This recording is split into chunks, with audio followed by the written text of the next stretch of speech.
be officially live. Like so. Okay. So now here's the part where we just make sure everything doesn't come crashing down and go horrifically wrong. Okay, looks pretty good. Looks pretty good so far.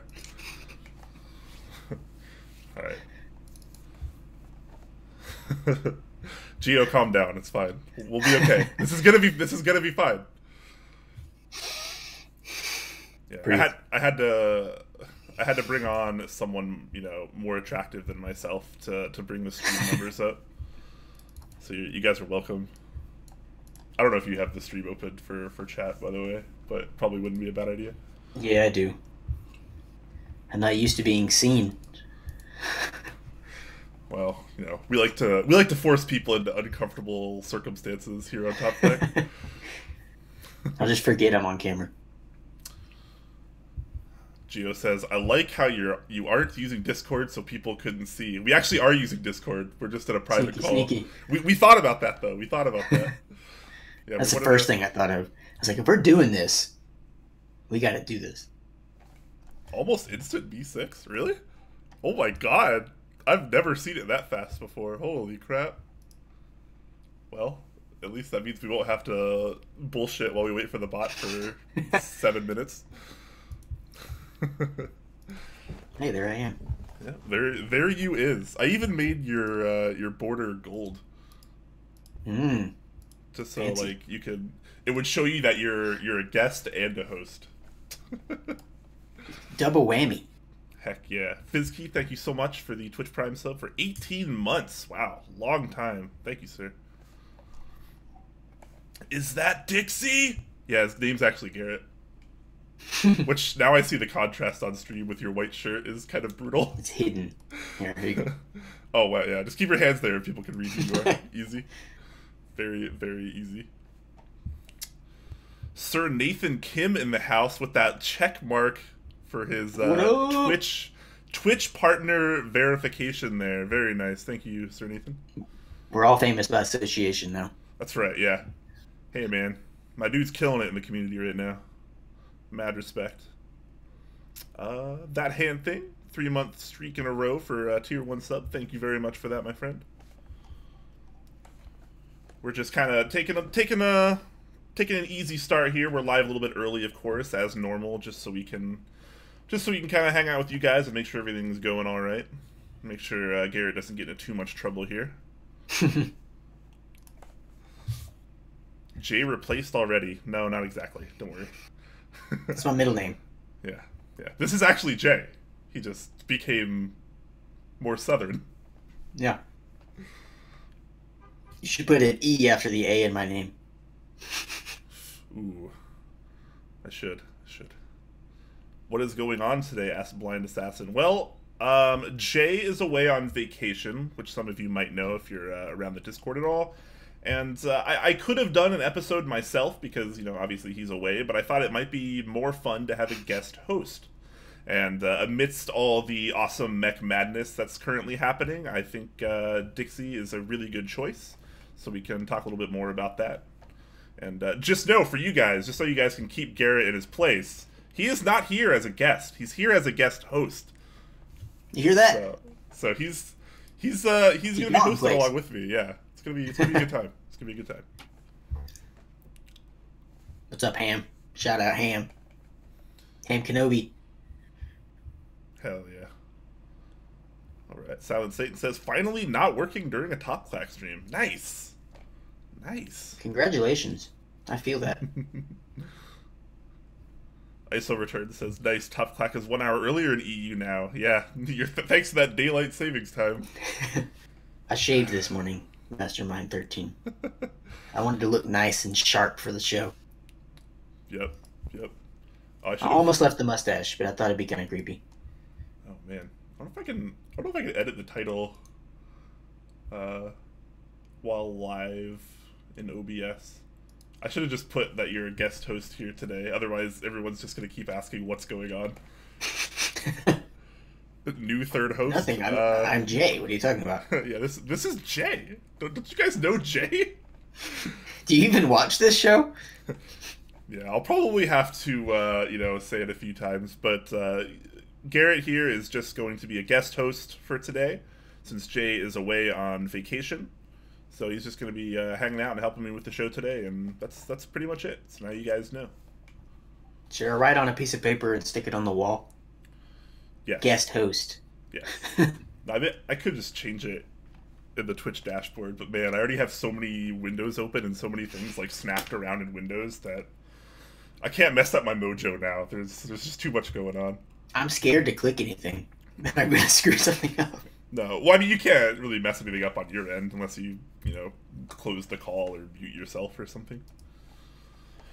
I am on this card table that might fall, so we might have a nice. Well, that'd be fun. That'd be a Talk Clack first. Yeah. We're already at a Talk Clack first of having a guest host, so we might as well go all the way and get a little bit more. Jordawag asking, did I get a new camera? I look crisp and clear. No, I didn't. This is the same 4K webcam. It's a Logitech Brio that I've been using for the better part of a year now, maybe a little bit longer even. I have a little bit better lighting now. The last couple streams, I started using my build stream lights, and I kind of just shine them on me and my desk and stuff. So you're getting a little bit better lighting at the moment. Shining bright like a diamond. That's right. That's how we do here, man. That's how we do it. Mr. Munich is curious if the GMK Minimal is going to hit the 500 MOQ. Good. Hit 250 this week. Nice. I actually just bought my set like an hour before the stream, so increasing those numbers a little bit. And the Ramacaps hit MOQ as well. Ooh, nice. So that's good. Very, very nice. Can we get some 8008 secrets out of him? I don't know. That's totally up to Garrett. See, I can show you something right here like this. I don't think anyone can see that. I know, that was the point. Nice.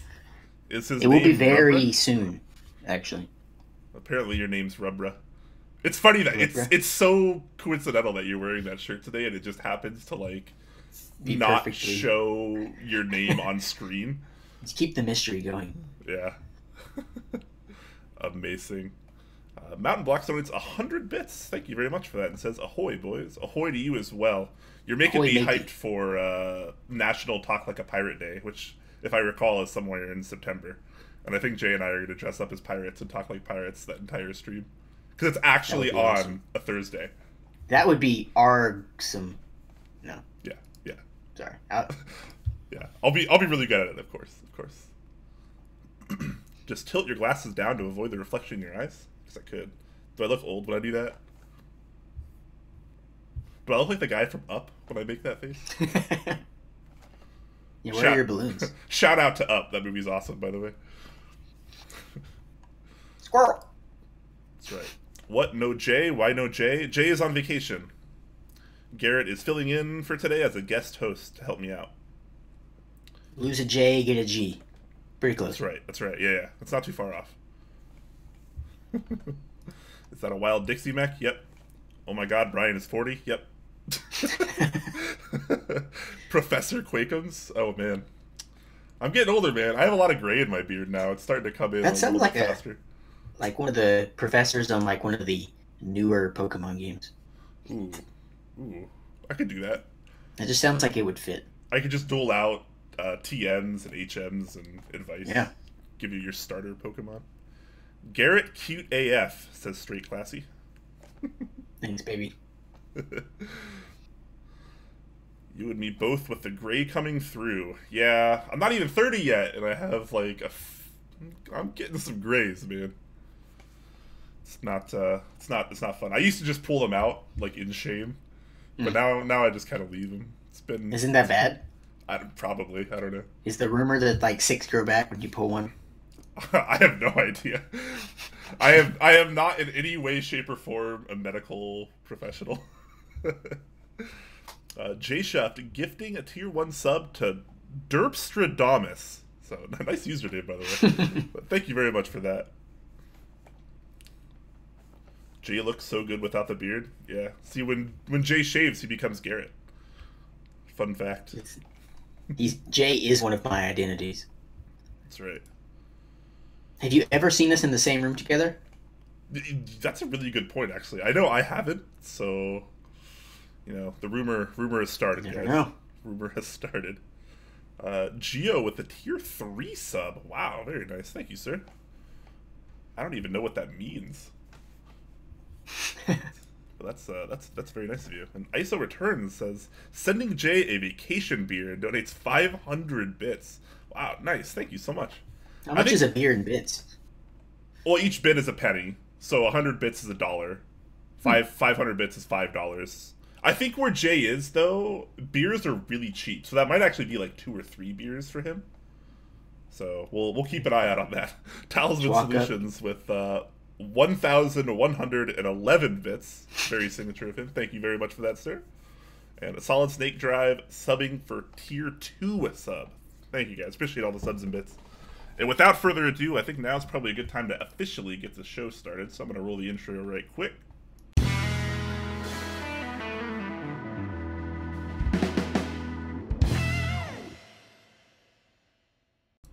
Alright guys, welcome to this week's episode of Top Clack. I am your host, Quakeums, and with me today I have not Jay, my usual co-host, but I have Garrett of Dixie Mech, who is going to be helping me host the stream today as a guest co-host. So why don't you give us a little bit of a rundown on who you are, just because some people might not know you, because they're crazy.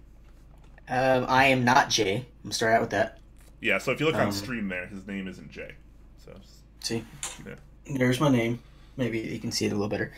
I'm Garrett, the only mechanical keyboard enthusiast in Alabama. Just kidding. There's like 20. So I am all things Dixie Mech. So I do a lot of group buys, getting into keyboards, and just down deep, just a lover of keyboards. So I guess that's it. Oh, yeah. Cool. So one thing I want you guys, the viewers out there, to keep in mind is that right now, Garrett is here as an individual. He is not here representing Dixie Mech. So, of course we try to keep the show very neutral. It's all about information. It's all about knowledge. We do like opinions, obviously, but, there's no conflict of interest here. He is here as himself. He is not here representing Dixie Mech. I clocked out before I got on. Hit the punch card, and now he's like, yeah. And then he grabbed the Top Clack one, pumped that in. Yeah, easy, exactly. Easy. So, as usual, we're going to start off with a little bit of a mail call, which for me, again, as usual, is going to be really, really boring, because I don't think I got anything at all this week. I've been having a very boring last month, and it's definitely hurt the mail call. And we don't have Jay here to show us the 947,000 things he got this week. So, maybe Garrett has something special to show us that he got. I can try to make up for it. Yeah, I think... Obviously, I won't be able to, but I technically got this last week, but we'll count it. I have a Bauer prototype here. I got it before I went on vacation. I have built it. It actually fits together as a keyboard. Whoa. Surprisingly. I was a little nervous seeing that I've never done this.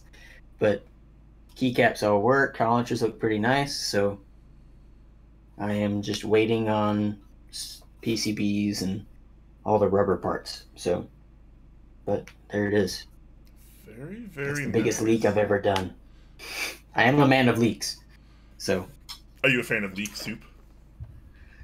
No, probably not. Oh. Isn't that what that Pokemon holds? Yeah, Farfetch'd, right? Yeah. Is it Farfetch'd? That's all I know about leaks. I love leaks. Leaks are great. leaks are amazing. But that's definitely a good leak. Are you gonna get it finished? It looked pretty raw right there. Yeah, that was raw aluminum. I'm gonna have Cerakote, so Bauer will have no anodizing options. It will all be Cerakote. So nice. Yeah, that's where it's going next. That's interesting. I've seen a few people already kind of start to move completely away from anodization.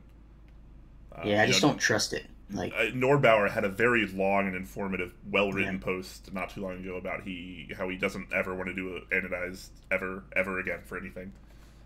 Yeah, I just think like Cerakote gives you a little more. You're a little more comfortable when you're using it. You're not scared to like touch it and mess it up. Like it's a little tougher. So like I feel like I can use it for what I should be using it, not be like scared to touch it. So that's why I like Cerakote. Yeah, totally. 159 donates 1,000 bits and says, Bauer! Thank you, sir. Appreciate that, my friend. And Mr. Petrov also donates 1,000 bits. So wow, you guys are on top of it today. Thank you.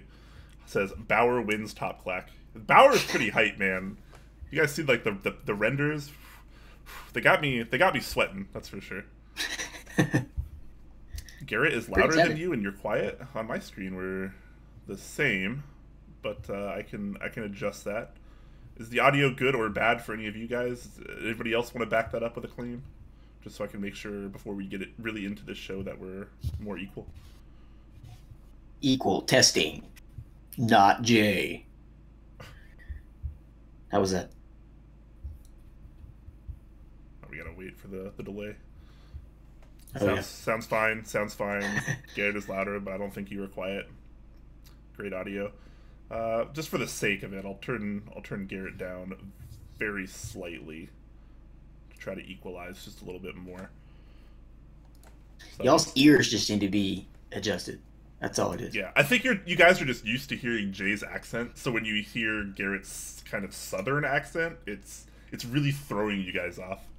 Yeah, I'm not going to even attempt that accent. I mean, you probably should. It would probably be very disrespectful for how bad it would be. Don't worry. I think one of the episodes I'm going to do a British accent, and he's going to do an American one, and it's going to be really bad on both sides. That would be awesome. You got to do it the whole episode. That's the only way it'll work. Garrett is good. Brian is quiet. Are you serious? You guys serious? Hold on. Let me I'm messing with him. I did checks before the stream, and things were looking great on my end. I'm going to turn myself up just a wee bit here. Hopefully that'll equalize a little bit more. People need to calibrate their ears. Yeah, I know, right? Yeah, totally. I agree. He's got the check mark next to his name. He's got to be the one that's right. Yeah, that guy must know what he's talking about. Yeah, he definitely knows what he's talking about. And Ham Kenobi, the sound master, he's good for him. I mean, okay, that's two for two. Maybe other people are just crazy. I feel like when one person is like, the audio's off, I'm like, crap, well, now I have to change everything. And then like 4 people say it's fine. I'm like, well, I don't know who to believe anymore. All right, so hopefully that's good now, so we don't have to fiddle with it a little bit more. So we're gonna do a little bit of some announcements real quick, and then we're gonna roll into Mech Madness. Then we'll do the news. Then we'll round things off with a Q&A like we do at the end always. So if you have questions, please save them for later during the Q&A. Garrett's gonna be here all stream, so if you guys have questions for him, then make sure you get those in a little bit later. So a couple of announcements first. If you guys remember last episode, we started a little bit of an artisan giveaway courtesy of CYO Keycaps, who did a fun little giveaway for us, and we had the link posted not only last episode but also in the announcements channel in the Discord, which you could fill it out, and we closed that about an hour ago or so, and we had 69 entries, thankfully, which is really, really awesome. And, yeah, so your odds were pretty good. We had 3 keycaps to give away. Well, technically 5, but we had 3 sculpted caps, all 3 different sculpts. And there are 2 blanks that will go along with each one of the caps, depending on if you get RNG'd as a winner for the blanks as well. So I'm just going to go ahead and quickly announce those winners because I RNG'd them before the stream real quick. So for the memory sculpt, that one's going to go to Neo Jonathan. So shout outs to him. Congrats on winning that one. Guy. Heck yeah. That guy's kind of lucky. Mowo is the winner of the Network sculpt, and It's Undone is going to be winning the Instinct sculpt. So I will be personally hitting you guys up on our official Discord server to get your information there, and we can get that rolling. I will get these sent out to you ASAP, and it'll be grand. So thanks to all of you guys that joined that giveaway. Good stuff, fun stuff. Yeah. The blanks, man, I actually really like these caps. So, like the blanks, the webcam doesn't really do them justice, but they're so freaking nice, man. So congratulations, you. I know those names. Yeah, hopefully you guys will enjoy that. And once again, shout out and a big thanks to CYO Keycaps for coming up clutch with that giveaway. So make sure you guys show him some love on Discord and Twitch, I believe he has. So there is that. Some maybe not quite as exciting news. You maybe have noticed a little bit of a difference if you've been paying attention to our sponsor gift on this episode today. We have parted ways with one of our sponsors, Z Frontier. I mean, for the sake of transparency, it's mainly just lack of communication. We like to be able to, get a hold of our sponsors when we need to and talk to them and not have to wait a lot of days to get a reply, which unfortunately has just kind of been the way it is with Z Frontier. So, that's just where we are. We have officially parted ways with Z Frontier as of today. So no more sponsorship partnership going on there. Good news is, we do still wish them the best of luck. I do think they have a lot of good people over there. They've always been very kind to us. I do like a lot of their products.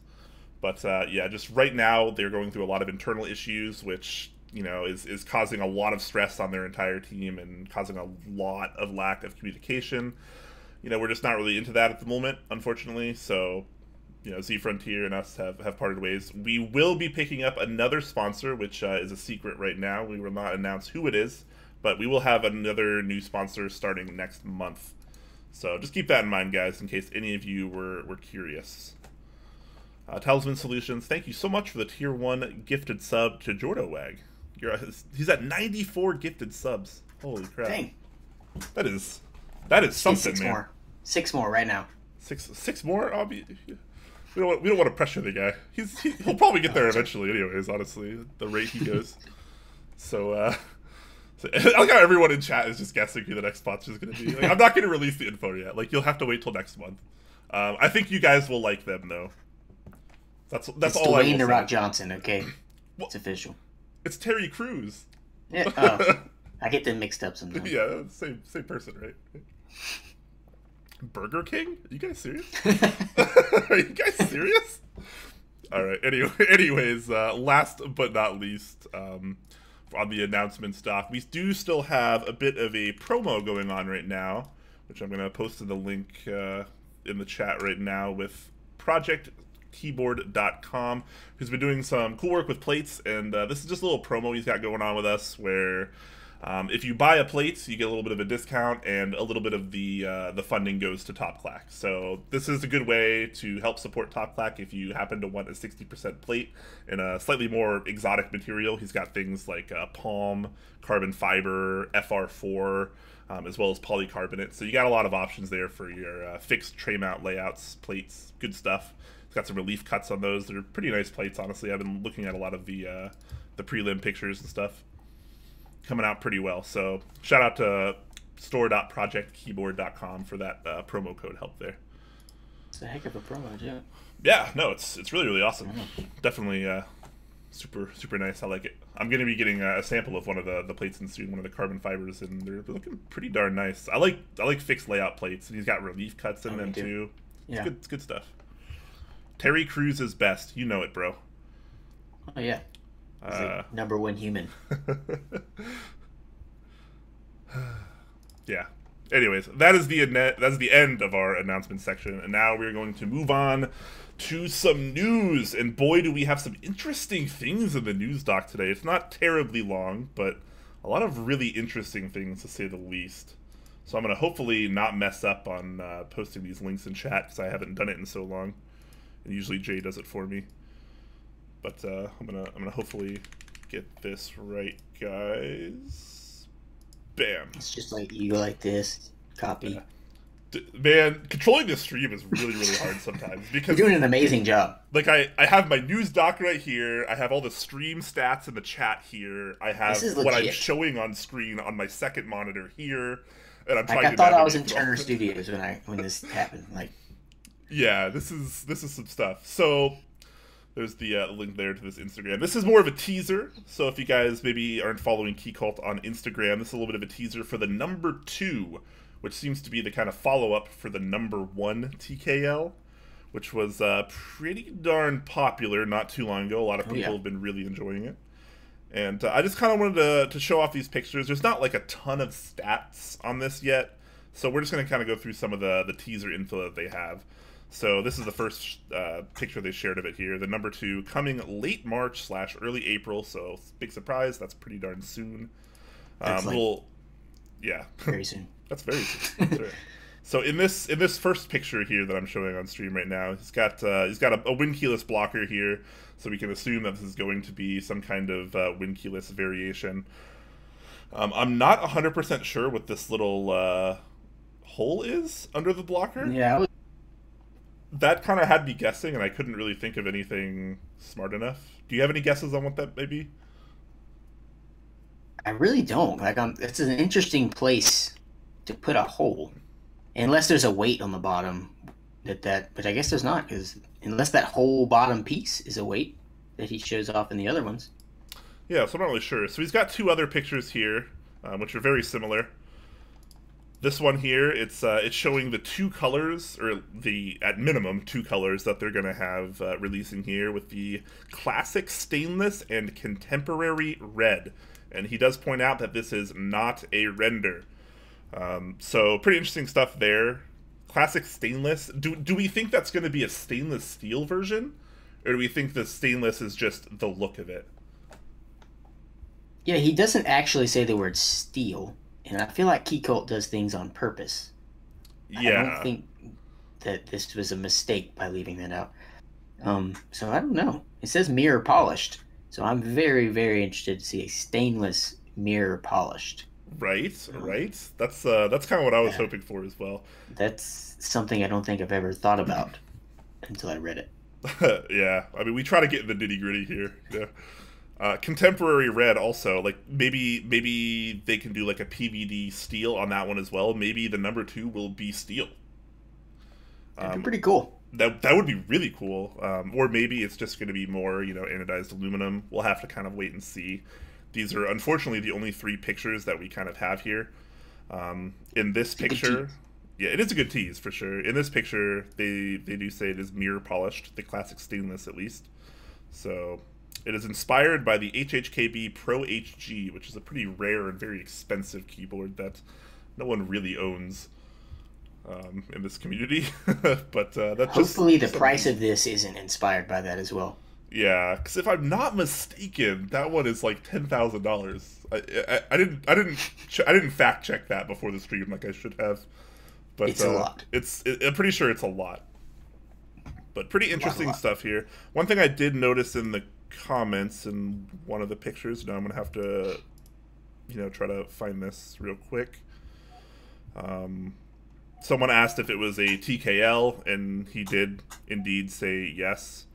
It's lost somewhere in the comment. Oh no, here we go. Ham actually says TKL, and then Keycult replies with yep. So we know this is going to be a TKL. We know it's going to have at least an option for win keyless blockers. We know it's going to be in a minimum of 2 colors: classic stainless or contemporary red. We don't know what materials those will be, and that's about what we know so far. That's enough. Yeah. And we know that it's coming either late this month or early next month, so... I love the red. I mean, anything red. The red looks good. The red looks good. Okay. We need to find out what this hole is for, because otherwise I'm not going to be able to sleep at night. What do you guys think? What do you guys think this hole is for? We know from these pictures there's no weight on the bottom. The fact that there's no weight there, and at least in this picture we don't really see any kind of cutout for a weight, leads me to believe that this could be entirely stainless steel. In which case you probably wouldn't need an additional weight, because it would be kind of pointless at that time. I'm kind of wondering this bottom piece, if the red is actually stopping at the edge like it's showing there. Because they didn't split it like where the sides of it are also red. It's like it's a plate on the bottom. Yeah, so what people are saying in chat, or at least a couple of people are saying that there's actually 2 parts to this potentially, and there's that entire bottom is stainless steel. It's kind of like a very large insert, and then the rest of the keyboard, like the top, would actually be aluminum, which would be pretty interesting. And that would kind of make sense. Like maybe that hole right there in particular is one of the places you screw in the bottom. So this is kind of a design we haven't really seen a whole lot of. Just kind of interesting. Magnets. Lunar Sama says, it's a tray mount. I would bet against that. I feel like Keycult probably wouldn't want to make tray mount keyboards. What a plot twist that would be. That would be really interesting, yeah. Like a $70 tray mount case or something. Oh, man. It's actually made of plastic. Yeah, injection molded. Easy. PMSing Chicken, great username. That gets me every time. Subs for 12 months in a row, so thank you very much for that. Says hello, so hello to you as well.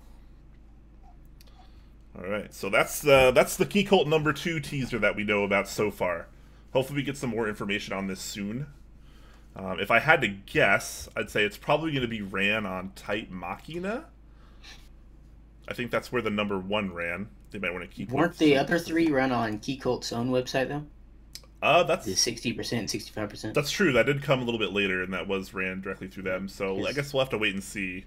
I know Type Machina has been like maybe a little shaky lately. Yeah, like the website was down the last time I tried to go to it. Yeah. So there's that. We don't really know the mounting solution on this. It's probably going to be somewhere along the lines of top mount and or gasket mount or something to that effect, because that tends to be the kind of stuff that Keycult likes to do. Yeah, maybe we'll have some more teasers because he's posted 2 in the last day. So yeah, let's get some more. Yeah, hopefully we'll have some more information about this soon, as he continues to post more teasers. All right, speaking of things that don't really need a whole lot of teasing because they already posted a ton of the information on it. I'm trying to stay on top of these links for you guys in chat. This is the KBD8x Mark II mechanical keyboard kit, so a follow-up to the original KBD8x that they released a while back. It was a very generic but well-priced TKL, and this is kind of the newer, more upgraded version. So have you seen this yet? Do you know anything about this, Garrett? Yeah, I think it looks really great. Like the first one I considered like intro custom, like right on the verge of, yeah, I want to get a custom, but I want to spend $500. It was a great deal, but this upgrade it looks amazing. And I don't know why, because it's not anything that's like crazy unique. It's just like insanely handsome is the word that keeps coming to my mind. It's very attractive for sure. And it's like when I look at this board, especially like any of the pictures really, like the exploded view here, like it starts to really look like a really premium board. Yeah. So this particular board is designed in collaboration with AI03, a very active member of the community that is kind of known for a lot of his design work and a lot of the effort that he puts into things. And he's been helping with this, and man, does this look nice. Oh yes. This look, to me personally, this looks a lot better than a lot of other TKLs on the market that would be considered, higher end, more premium. Because I mean, generally when people think KBD fans, they think it's a really entry level product. And budget. Yeah, and like that's to an extent that's very true, and that's very good. They're great at cornering that kind of market, but here it really feels like we have something a lot more premium here that actually competes with a lot of the stuff that's traditionally considered on the higher end. So what kind of? Because it's using some features that some higher end boards use. Like usually KBD fans, a lot of their stuff is just very standard as far as how they do it. But this has like the cutouts in the PCB. Yeah, actually, give us a rundown of the specs real quick, so we can kind of see what we're working with here. We have my favorite thing that it has is it has the matching numpad, which the exact same layout or design. It matches up perfectly. It's got the PCB with the flex cutouts for that max flex. Yep. It's got wing keyless options for the top if you are a wing keyless user. Multiple color options from what I'm seeing. Yeah, the color options are nuts. You can flip out the top and bottom color, so you're not stuck with just the color combination that they choose for you. You can mix and match, which I don't think was an option on the first one. So that's pretty cool that you can do that on the second one. And PCB designed by the great AI03, who is one of the best PCB designers around as far as I know. Yeah. So, I mean, and I'm sure it's going to be a great price. Just Yeah. because it's on KBD fans. So that's one thing we don't know yet. We don't really have any pricing info here, but I mean, like, it's looking pretty good. Some of the other specs, it's going to be USB-C. The PCB is going to have RGB underglow, but obviously, I think due to the design, you're not really going to see any of that underglow. But maybe we'll have to wait and see until we actually get a final revision there. The weight is going to be bead blasted brass, and it is going to be clear coated, which is nice. I like that. Plate options are kind of interesting, actually. The plate options are a brass full plate or a polycarbonate half plate. So no full polycarbonate plate, no aluminum plate, no steel or carbon fiber. You get brass full or polycarbonate half. What do you think about that? I thought that was pretty strange. It seems like they went, what's popular? Bam, let's do those. Yeah. Which I don't think it'll be a problem, to be honest. I mean, half plate is like a huge thing that's happening, and brass will never go away. So I think keeping it simple is good, and I understand keeping it simple. Yeah, certainly. So the cool thing about the polycarbonate half plate, I think they were really trying to emphasize a very flexy kind of typing experience here. Okay. Mainly because not only is it a polycarbonate half plate, but the PCB itself, like Garrett mentioned earlier, has the what they're calling, let me get this terminology right real quick, dual flex slot PCB is what they're calling it. So if you notice in this picture here, these two lines here, one right there and one down here, that's to allow a little bit more flexibility when you're pressing down on the PCB so it doesn't feel quite as firm. So when you combine that with something like a polycarbonate half plate, which already is going to have a ridiculous amount of flex, this is going to be a very soft, flexible kind of typing feel if that's more your thing. But if that's not more of your thing, they do still give you the brass full plate option, which is going to feel a lot firmer. Yeah, and those cutouts are right perfectly in the opening, obviously, of the half plate. So that it's right there where all the flex is going to happen. They're like, let's double the flex and give you a bunch of cutouts. I think it's pretty cool to actually see this on a... I kind of consider KBD fans as close to mass-produced in the custom community as there really is. So it's kind of cool to see that coming. I think it's going to be a pretty awesome-looking product. One thing I do want to note, though, which is really, really... it's overall, it's good. It's good and bad, depending on how you look at it. But I don't think it's mentioned in here, but I know in Discord... the collaborator here, AI03, had mentioned that he is not taking any profit on this group buy. Which as a designer or a vendor entity, whatever, sometimes that can be kind of bad because obviously you don't want to work a bunch for free or you work a bunch and lose money. Yeah. But he says he wants to do that to try to keep the price as low as possible. So I think between him doing that and the fact that it's KBD fans, which, historically tends to do a lot of cool things at a really good price, I think it's safe to say that we're going to get a pretty good price here. So that's pretty cool as well. That's very commendable. And it's not stupid because KBD fans is backing it.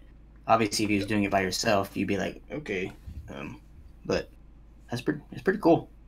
I might pick one of these up. Yeah. I am definitely going to be picking one of these up because I'm just so darn curious how this is going to be. So this was kind of it's not really an interest check, more like a preview, like saying, hey, it's coming. That was posted about 6 days ago.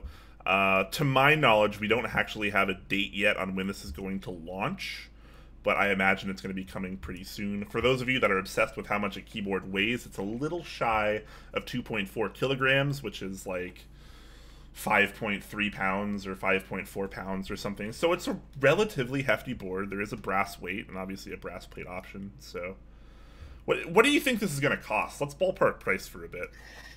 I think 280 maybe. 280? I think that'd be a win. I think anything sub 300 is going to be like a really serious victory here.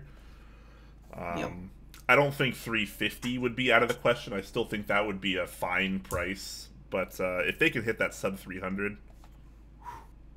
I'm wondering if they're going to have an option to just buy the whole thing with the numpad included. I'm sure they will. So maybe that would be pretty cool too. Yeah, that numpad's pretty nice. It's I wonder how much that would cost. $7,500 maybe. yeah. I mean, previously their numpads were about $80. So Yeah. this one probably maybe a little bit more expensive. I think this one is a little bit more intricate than the previous ones. Just as the this version of the 8X is a little bit more intricate than the previous one. I really like that it has the matching numpad. I'm a separate numpad user at work, but I like to angle it different. So Yeah, that's totally fair. The Ice is Nice is saying 375 for TKL plus pad. I think that'd be a win. That'd be great. Yeah, that would be like a must buy. Yeah, so we'll have to wait and see. I can't wait to get more info about this though, because it's looking pretty darn nice. Judging by some of these pictures, it will be top mount, seeing as how the bottom holes here that you can see on screen right now don't line up with the holes on the plate. So that would lead me to believe that this is top mount. So, you know, pretty popular stuff there. Does it look like the spacebar is PCB mount? I'm trying to find a If they better if they exploded view. Oh. Am I seeing that right? Yeah, you probably are. That's... Huh. Is that for ultimate flex, to where there's nothing there keeping it from flexing? Because usually the material is going to be thicker, I assume, around the spacebar. Yeah, it would stand to reason that, you know, adding a little bit of extra flex is probably the reason there. I'm trying to think of if that would actually affect audio quality at all, like acoustics. Having a big hole. Yeah, because obviously this is not really new. Like, this has happened in the past. OTD boards have done this. Just have the big cut out there. So pretty interesting to see. We'll have to wait and see. But it seems like they're really trying to emphasize flex on this board, judging by the half plate polycarb option and the PCB itself. So it really wouldn't surprise me if they were just really trying to push out that soft type. Yeah, they're just going for it, which I'm all for it. Let's see how far you can go. I mean, yeah. Certainly. So that is pretty darn cool. We'll have to wait for more information on that. Hopefully soon. It'll probably just launch randomly like they usually do. Oh, yeah. You'll be like, well, crap, there goes 300. Yeah, which is fine. It's fine. It's fine. All right. So next topic, which is really interesting. I just learned about this one earlier today. This is the Keystone mechanical keyboard coming at you from Kono, designed by Input Club. And you might look at this picture and go, well, that's just a very normal keyboard there, a little normal 108 layout. And I would say, yes, you're right. That does look like a fairly standard 108 keyboard. Until you get down to some of the internal specs. And I'm going to scroll straight to that because I think that is probably the most interesting. So they're launching... This is a sleeper board. This is a sleeper board, yeah. So they're launching a new line of switches called Silo switches. It's based around the Hall effect design. It's going to be analog, which is pretty cool. It's going to be MX compatible. Very cool. Manufactured by Kale, designed by Input Club. It not only is it going to be analog, but you can adjust the actuation point, which is pretty cool. They are going to be hot swap. It is a magnetic switch. If you're familiar with the Hall effect technology, that's not terribly surprising to you. It'll feature per key RGB, full programmability, open source firmware, of course. And it's coming at you first in this much more standard 108 form layout here. I did have a brief meeting with Andrew, the CEO of Input Club, before the show today. He was telling me about this, and I was kind of asking him some questions I thought you guys might actually care about. So one of the things I asked him was, will this come in other layouts beside this standard 108? And he was very confident that they would. They will come at you with a TKL design, as well as something a little bit more akin to the White Fox, is what he was telling me. So if you're into those smaller layouts, then maybe wait for something like that. I asked him about price. He said he is shooting to get the first run of this board at $100. What? So pretty darn reasonable. It is worth noting that the case is like plastic injection mold. This isn't like supposed to compete with your super high-end customs in terms of materials. This is just more of kind of a test bench to see what these switches are capable of. So this is pretty interesting. One of the things I did also ask was how many switches are going to be in the series. They told me 3. There will be a linear version, a tactile version, and a clicky version. And he did tell me something really interesting about the clicky version. So he did note that people that are into beam spring will probably really, really like the clicky version of the silo switch, because it's supposed to be very, very similar. So that got my attention. Paid $100 for me. Yeah, so this is really interesting, guys. Anytime new switches come out, it's always interesting. But anytime a new line of switches like this, like kind of new technologies in this switch format, it's really, really interesting, guys. So I'm curious what you guys in chat think. How do you guys feel about these new silo switches so far? Do you think this is going to be a total detriment, or do you think this actually has a lot of potential? JTM83 subs 9 months in a row with Twitch Prime. Thank you very much for that, my friend.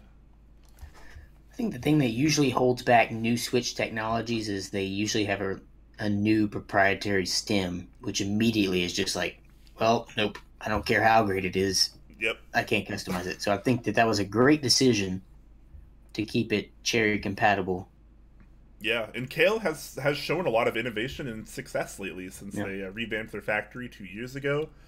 So, you know, it wouldn't surprise me if this was a total victory, man. Like, it really wouldn't. That'd be cool. I mean, I've been thinking that, like, how much customization can we do on the current technology? Like, how far can we go? Are we starting to reach the ceiling on traditional MX cherry style clones? So it's kind of cool to see something new come out, especially with magnets. Yeah. So any of you guys, my southern mind. Exactly. So any of you guys out there that might not be familiar with older Hall effect switches, they don't use a contact leaf like a normal MX switch would. So by removing that and making it magnet based, you remove a lot of points of friction. So one of the selling points of Hall effect switches are not only their reliability, because of the reduction in contact leaf, but also the fact that they're going to be a lot smoother because there's less contact going on. Generally, the way it works is there's going to be a magnet under the switch, and then a magnet like on the pole of the switch per chance, and you know, those will sense each other when they get close enough, and that'll kind of give you your actuation, your registration.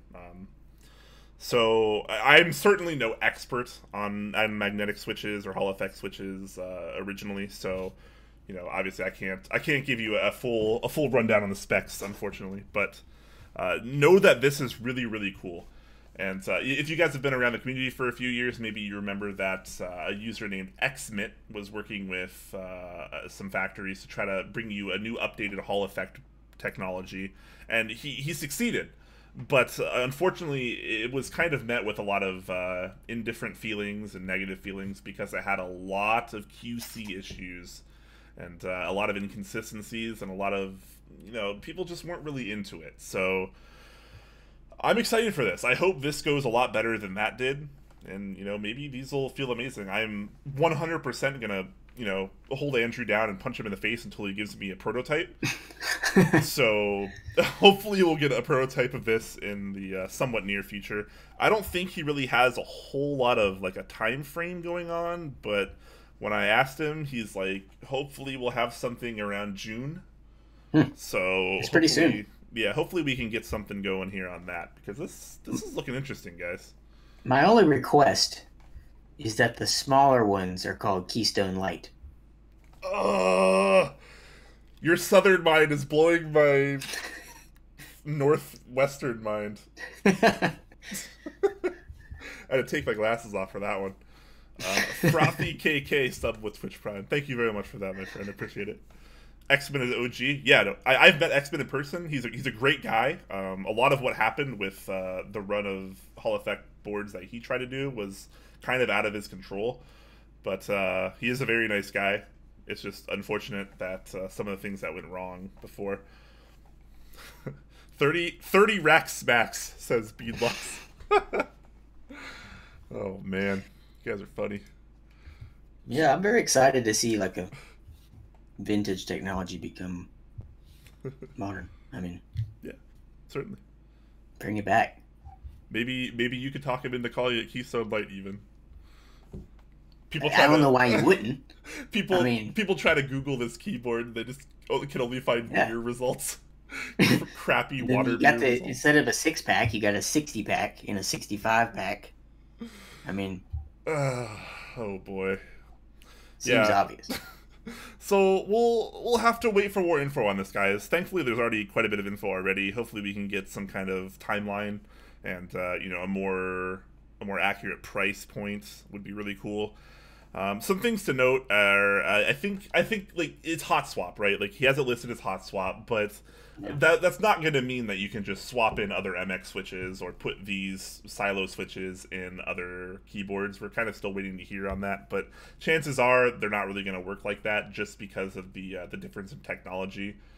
They are going to be running kind of a very similar footprint, obviously, because they're trying to keep a theme with the MX compatibility, but it's very, very unlikely that you'll be able to actually swap these into pre-existing hot swap boards or swap, you know, other switches into this board because it's just a very different technology. You know, But you will be able to swap around the different silo switches at the very least, which is kind of cool. You know, they have three. maybe we'll see. I mean, I guess we don't know what the footprint is, but maybe future Input Club boards will have it to where you can use traditional MX and silo on their PCBs. Yeah, I think a new PCB would obviously have to be designed, but it'd be kind of interesting if they kind of crossed worlds like that a little bit. Yeah. So yeah, that is the keystone, guys. That is the keystone, and it's pretty interesting at the very least. Very refreshing. Very refreshing.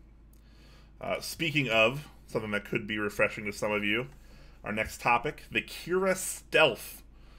This one also just had the info released today, and if you're a fan of the Kira 96 that Input Club did earlier, but you know, maybe you're one of those people that likes really heavy keyboards or you want full metal keyboards, well, this is the solution to that. So they have 4 Wint, 4 Gone, 4 Wint, whatever, the plastic bottom, and now they have an all aluminum CNC version, which is, you know, might feel a little bit more premium if you're into that sort of thing.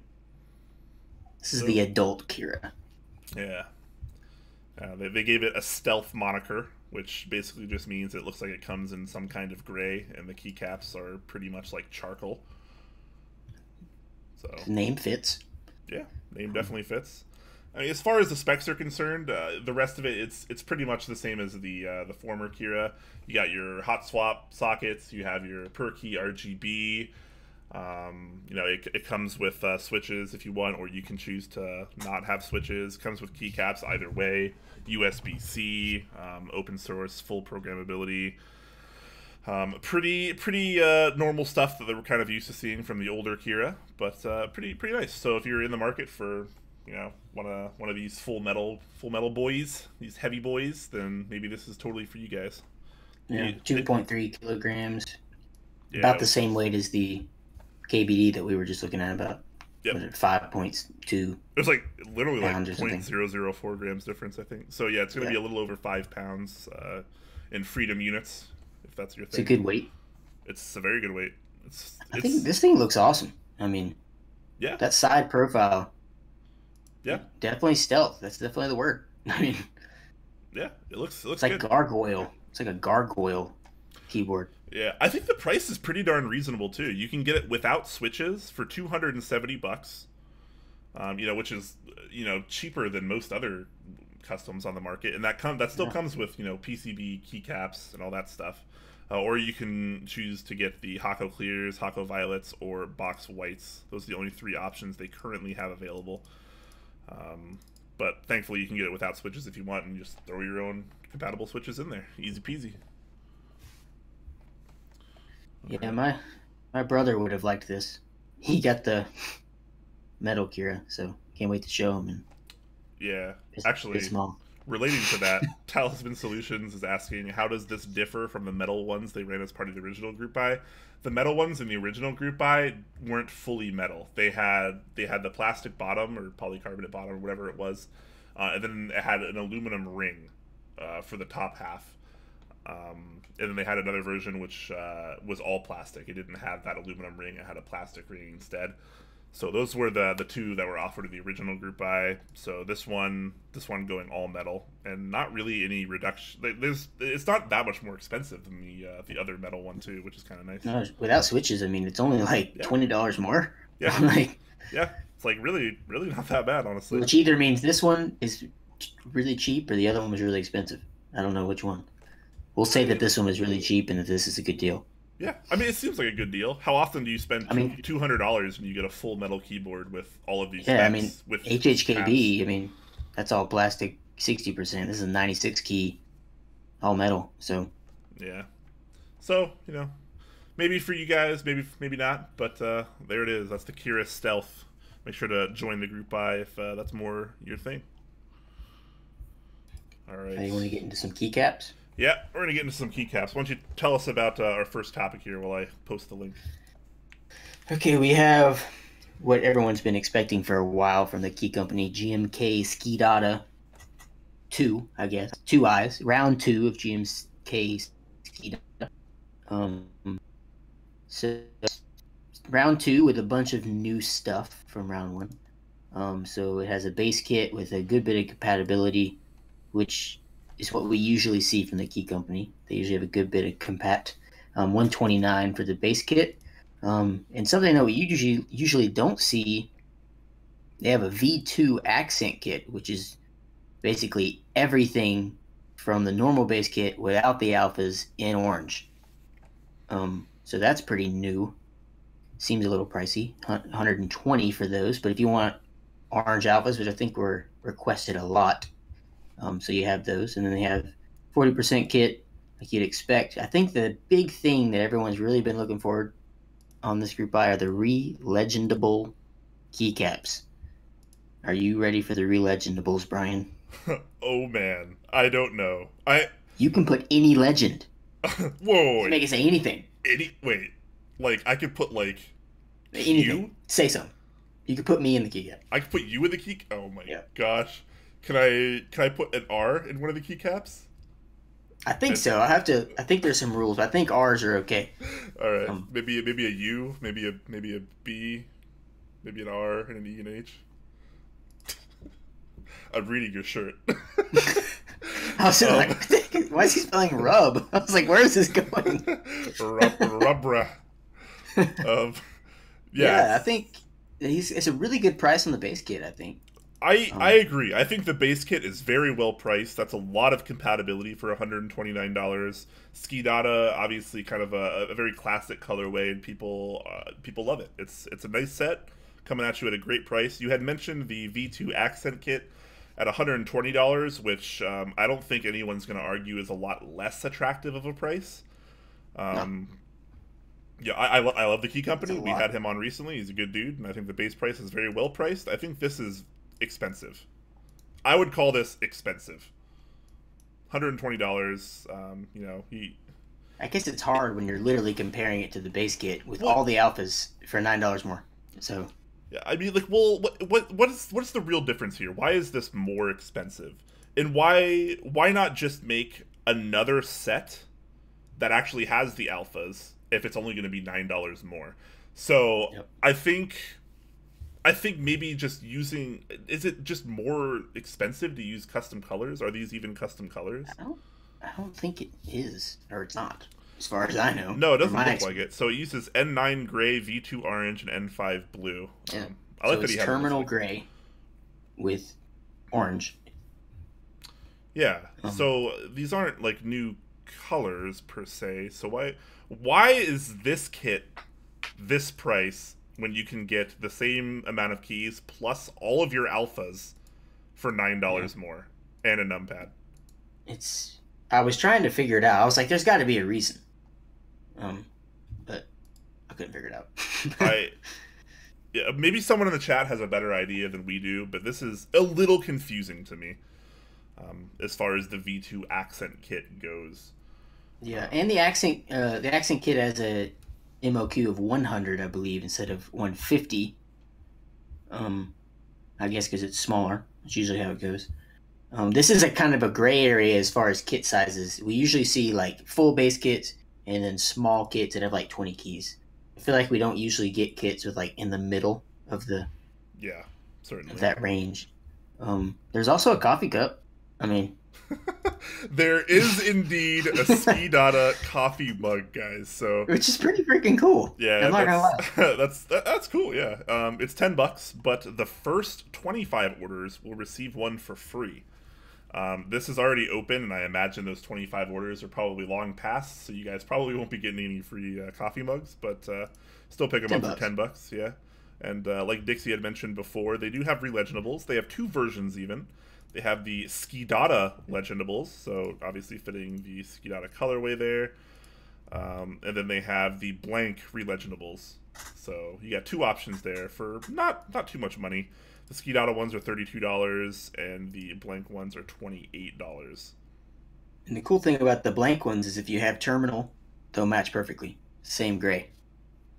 Yep. So, and they're mine. I kind of didn't match. I kind of want to just pick up like a couple of these like normal releginable ones, just to use on. It'd be like, a really efficient workboard. Yeah, certainly. Yeah. People are saying it's due to MOQ reasons for the price on the V2 accent.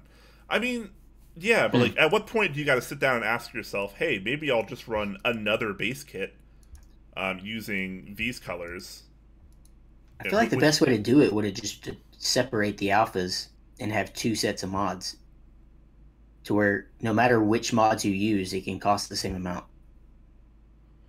That's true, but maybe we'd have a higher price overall. That's true. On that one. I don't know. I mean, yeah, it would definitely would, because separating them means you have to package them separately. So there's really no winning, because it just seems so odd to me. Yeah, I am very confused. I can't put my finger on it. Maybe I can ask him about that, and we can maybe put some ideas in his head to maybe try something different. I don't know. I would expect it to be 100. Yeah. This is the price that I would think. Maybe even less than that. Yeah, I'm not sure. I mean, maybe he knows things that we don't. That's often the case. But another thing we haven't talked about is the artisan that is coming along for the ride. The artisan raffle by the Murrays, which is a big get. That's like a celebrity get for a keycap drop. I mean, yeah, that's not bad at all. Yeah, I mean, running artisans alongside keycap sets has been quite a trend over the last year. Lot of almost every major key set in one form or another comes with optional matching artisans. Rama's been doing a lot of them. We've seen some from Keyforge in the past. Yeah, those are the two big ones. We've seen nightcaps. It's really cool because a lot of people like artisans and they want to match their stuff. So this is kind of your chance for this. The Murray sculpt there, obviously very popular. It's been around for quite a while. That's kind of classic. It's kind of what puts him on the map. Fendant is the name of the artist. We've actually had him on the show a long time ago, back when he was a little bit newer. But yeah, totally. I think it's cool to see a new artisan. It's not just the same people. Not that I don't love the same people, but I like to see Key Company mixing it up, going to getting somebody new. Yep. So to get in the artisan raffle, you actually have to be a part of the group buy, so you can't just join the artisan raffle. But if you are eligible, then bam, there's a little form there to fill out that as well. There's also matching cables by Zap Cables, so that's pretty interesting too. You're starting to get more matching things. Match all the things. You need all the things. You need okay. So here's what your desk has to look like. You need your SKIIdata desk mat. You need your keyboard featuring SKIIdata. And you could probably get a blue TKC 1800 to match the original. That'd be cool. You get your SKIIdata cable, your SKIIdata artisan, your SKIIdata mug. Oh yeah. Maybe you're eating like a SKIIdata pizza, watching like a SKIIdata movie. Do they have sweatshirts? You gotta have sweatshirts. You gotta have a sweatshirt, a blanket. I don't know, man. You just gotta. We're kind of joking, but it's very hard to not buy all the things. I get it. Like, it's obviously, yes, I am joking, but like I think it's cool because a lot of people like to match stuff like that. Matching cables have been a huge thing for many years. Desk pads, in recent times, that's become a really big thing. Matching artisans kind of been a thing for a while too. People like to match, and it's understandable. SKIIdata underwear, says Ham Kenobi. Perfect. Oh, yeah. Get me some of that SKIIdata underwear, please. Come on. Fantastic. So yeah, that's the group buy for that, everyone. Pretty inexpensive base. Top Clack underwear? Yeah. Yeah, so we'll do a Top Clack. Like the uniform. We'll do kind of like a still safe for work but kind of risque Top Clack calendar, and everyone has to wear Top Clack underwear. You can get some like celebrity community members to feature on the. Yeah, no. Well, the idea originally, this actually has been an idea for years now. This is a good idea. I agree. I just need to actually do it. But the idea was that the hosts and some of the guests would obviously quote unquote pose for pictures. So I don't know. You're gonna work it is basically what you're saying. Yeah, like a photo shoot. It's so hard to coordinate that between people all over the world, though. That would be awesome. It's certainly. You have my vote. All right, guys. So make sure you get on GMK SKIIdata while you can. That base kit, pretty darn well priced as far as I'm concerned. So yeah, hit that up. Very well. Let's talk a little bit about this next interest check, which is SA Gaijin. Don't worry, I won't make you say it, Garrett.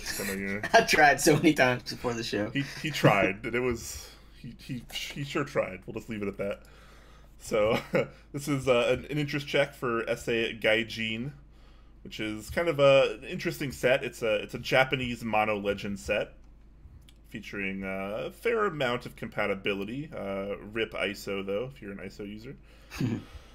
But pretty interesting colorway. It seems a little busy to me, if I'm being totally honest, but that could just be me. I know he has. Oh, here we go. Second picture. That's what I was looking for.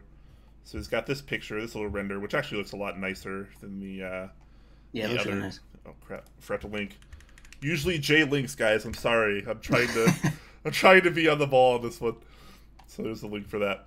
So this one definitely kind of interesting. Is this your kind of set, Garrett? I am. I love Japanese design. I wouldn't call myself a weeb as the term. I'm not. But I really, as a designer, I like the characters. They're very interesting to me. But as far as, I'm not very cultured, if you haven't noticed. This looks like a different language to me than the traditional Japanese legends we see. Am I right? I'm actually not sure what this is. This might be, I don't know what this is. I don't think it's maybe someone in chat knows. I don't think it's Hiragana though. It kind of looks like something else. It's not as attractive to me as the traditional Hiragana. So it does seem busy. I guess because they're not sub-legends like we're used to seeing, okay, which I think work really well. Everyone in chat is saying it is Hiragana. Oh, so maybe I've just never seen it large. Yeah, I mean, some of these like mods, like some of these, like, I don't know. That's another thing. They look a little bit more complicated. This almost looks like kanji. We don't usually see the mods with the... Yeah, which actually is my favorite part about this set. It really kind of separates itself from a lot of other sets because it's because you can have Hiragana Legends all day, but at the end of the day, like our GMK sets still have English mods. Yeah. So to be able to actually have this, it's pretty cool. Which Mountain Blocks brought up a good point.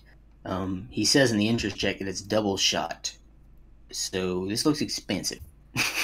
Yeah, so very, very good point. Double shot, ABS. I don't know why I blanked on the plastic name there. So I wonder if he's going to see the cost for the new molds to try to do this, because obviously this would be a brand new thing. I'm curious if he's going to see that and be like, "Nope, die sub PBT, my dudes." Yeah. So I think it's going to be reverse die sub. Yeah, I think that's going to be a little bit more of a likely outcome. Someone else in chat is also saying some of the mods are in katakana/kanji. So yeah. So is it just all mixed together? Yeah. I guess I don't know enough about it to know. I wouldn't know. Yeah, I am not an expert in any way on the Japanese language, but I know they have like 3 kind of main points. There's hiragana, katakana, and kanji. The colors are interesting. So you have like a cyan with an orange with some random purple thrown in there. Yeah, I was trying to find something that it was based off of. I was like, oh, obviously these are this is something, but I didn't see anything. So it just seems like chosen by the designer for whatever reason. Cool. It's interesting. All right, yeah, pretty interesting. So this is an interest check, obviously, guys. So if you guys are into this and you want to show interest, bam, show some there. But yeah, we'll have to wait and see. I think this has potential. I think it needs a little polish and we need a little bit more info, but I think it has potential. Also, we have Mike Concho in the chat from the Key Company chiming in on our last topic, which was the GMK SKIIdata. Just to try to clear things up, he says, "Hey guys, chiming in to address the orange mod thing. Late to the party, sorry. Orange mods cost that much because the price is based on selling 100 units. The base kit is as cheap as possible based on selling 500 units. Making 2 kits would lower the sales on both and raise prices on both sets. Hope this clears that up." Yep. So very good point. Yeah, but maybe he just expected to sell less of the orange mods. Yeah, so he couldn't price it at 500 because you're obviously not going to sell 500 of those. Yeah, but I wonder, maybe he'll sell way more than 100 though. Maybe we could have some. I think he can hit 100 for sure. Well, yeah, 100 doesn't seem that hard to hit. But yeah, that makes sense. That makes sense. Yeah. Okay. Fair enough. Thank you for clearing that up, sir. Appreciate that. Coming in clutch. Yep, coming in clutch. So, anyways, back on to what we're currently talking about. Titan in the chat is saying colors are like Tokyo Nights and Miami Nights. That's exactly what I thought too when I saw this. I was like, this is just another one of those like Nights kind of sets to me, which is totally fine. Yeah, it's not my thing personally, but I don't think it looks bad. Yeah, we'll have to wait for some more, what I'm going to call more professional renders. Some more information, and this guy to probably inevitably swap to PBT dye sub because he won't have thousands and thousands and thousands and thousands and thousands of dollars to pay for the molds. You never know. Maybe he does. Yeah, maybe I'm stupid. Maybe I'm just absolutely moronic, and this guy is rich. He's gonna be like, "Well, guess what? Prove me wrong." Yes, I love being proved wrong. Talisman says, "Missed the link. I'll repost it." I'm pretty sure I posted the link. I think I've only missed like 1 link so far. But there is that. And with that in mind, we're actually going to move on to the next topic, which is the group buy for XDA Melon. Malone. Oh man, that's deep. Maybe it is Malone. How get fancy with it? XDA Melon. How are we supposed to know? Yeah. So this is actually a set that's long been in development. It's seen, I don't know, a dozen different versions, colorway changes, iterations, whatever you want to call it. And now it's finally hitting the group buy phase. Yeah. So a couple things to note here. Obviously, we have a couple different kits here, as you can see listed there. The base kit, which will cover standard 60s, standard TKLs, and some very slight alterations for only $58. It's relatively inexpensive. It's not too bad. Then they have, of course, some of your slightly less used keys here, like the Sangon kits and stuff, numpads, stuff like that. I was going through these earlier, and one of the things I noticed is the pricing is actually pretty darn fair on this. You can fill out a lot of keyboards for well under $100, which I like to see. It's cool. I don't know why the site's kind of busted here. I'm like moving my mouse around and this kit is just like in frame. That's so weird. Anyways, yeah, the price seems pretty nice, if I do say so myself. And you get a fair amount of compatibility, if you choose the right kits, obviously. How do you feel about this colorway? It's definitely Melon. It's definitely Malone. Malone, yes.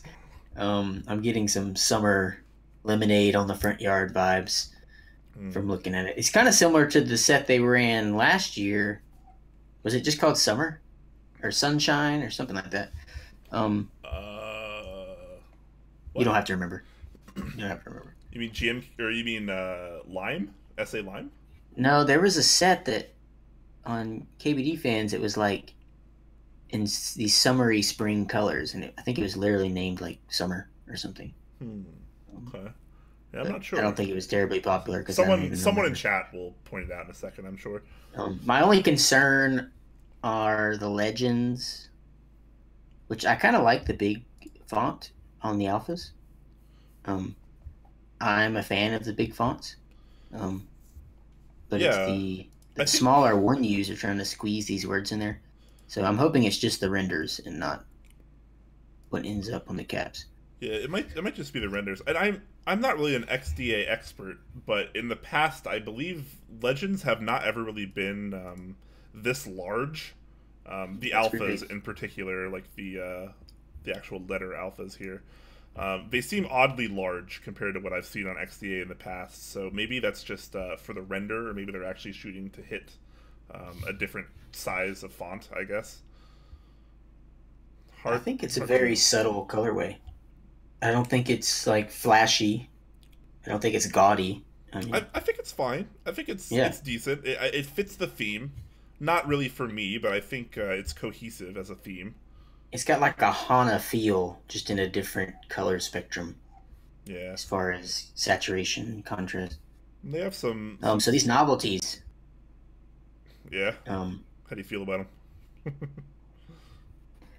when I first looked at it, I felt like that I just didn't know something, and I was like, "Am I supposed to know what this means?" Um, I get Pikmin vibes with these Pikmin. O's with Wow, nice. little O's with the thingies and the Okay. like, seed, which obviously is a melon seed, but Yeah. Okay. Okay. they're a little The they're a novelties little are strange. the novelties are pretty good. I actually like the novelties kit in this set, particularly the single 1.25U melon slice here. Um, I like that there's only one. e- really, I'm Yes, gonna go against you here. I don't like I that like because that because it's it's like 1.25U, which I never that, use, so I'd that never is actually true. be able to use this novelty, even though it's my favorite of the bunch. So I do, I'm yeah, I do disagree that there should be multiple sizes, but I like that they only let you have one per layout, I guess. yeah, I'm cool with having Or one, this one but you're just forced let to me use standard, it but like on the size that I need. But that's obviously just a minor gripe. Something I noticed about this particular group buy post, which I thought was kind of interesting, is shipping is something you actually have to add to your cart here. So if you notice here, mhm. there's a standard shipping for $5 that you also add to your cart when you're buying the set, like as if it's an item. And then Weird. there's faster shipping, 3 to 5 days, which is $15. So you know So what happens if you don't add it? you, I don't know. It's funny because people in the thread were like, "Well, what do I do if I forgot to add it?" And like, it's not. They just never ship it. Yeah, Oh, people are like, well, "Oh crap, I forgot to add my shipping." It's you like own it, you just can't have it. it's so weird because normally when you check out at an online store, you put the things in your cart, then you check out, and Yeah. then somewhere between there and paying for it, the shipping is calculated and added onto the order. So to have it actually be like an item here, I thought was really strange. It would almost kind of make sense if it was only for the faster one, where you just add a little bit to the cost. But the fact that the standard one is also on there is when I was like, oh, this is strange. Extra Yeah. strange. Um, And is it only on this one group buy? Everything else yeah, on the like website the rest of is. KBD fans isn't like this. At least So last will time it I add bought stuff double from them. shipping? When you add it to the cart, will the normal shipping then be added again? I don't know. I haven't tried buying it. Someone Maybe take one for the team and just don't add shipping and see what happens. someone that's gonna buy this set right now and let us know what happens because we gotta know. Oh, there's a fun little gamer kit too. All right. I do think this set will sell. I don't think it'll be like a failure. No, I think I it's just a think specific market that would want it. it has potential. I think Yeah. that XDA tends to be one of those profiles that a lot of people just aren't really, they don't really like that much. At least in like the kind of more hardened enthusiast community, like Yeah. very few people actually use XDA. Um, I've tried it a couple times. I don't really like it. I don't hate it, but I don't really like it either. So I would probably never buy another XDA set. But I've actually never tried it, ironically. I mean, it's to me, it's like a taller and less sculpted and wider DSA. I used to be all DSA. Like when I first got into it, I loved DSA. I loved the uniform. Yeah, But it's like the second I went cherry, I was like, what the heck am I doing? yeah. Cherry's like a revelation at that point. Like if you've never tried Cherry, like up to that point, but you tried other things, Cherry You may like not want to, because you Cherry, may not like what you own now. yeah, Cherry just kind of like changes the way you view it. But regardless, the set doesn't look bad. I think the colorway definitely has a lot of potential. The base kit, you know, $58. That's not too bad, honestly. You can fill out a lot of keyboards here for under 100. I like that. So, yeah, make sure to join this group buy, and if you are joining it, don't forget to add the shipping option to your cart. Oh yeah, this is a great girlfriend present keycap set right here. That's a very southern thing of you to say. No, I didn't even think that. Thank you. I don't know. Thank you, ma'am. All right. Anyways, we'll move on to our next topic here. Over on Mass Drop, we got the HammerWorks CRP die subbed PBT keycap set. So if you're familiar with the HammerWorks CRP stuff, this has ran on Mass Drop before. They're structuring it a little bit different this time, though. So I'm going to scroll down and show you some of these kits here. So you can get a base kit for about $60, and that base kit will not come with a whole lot. You'll be able to fill out a standard TKL, and, well, that's about it. So you can pay a little bit more. One thing I hate about Massdrop's site is if I want to go look at the pricing for the kits, I have to actually show my address on stream because they show your shipping option. Oops, hit my mic.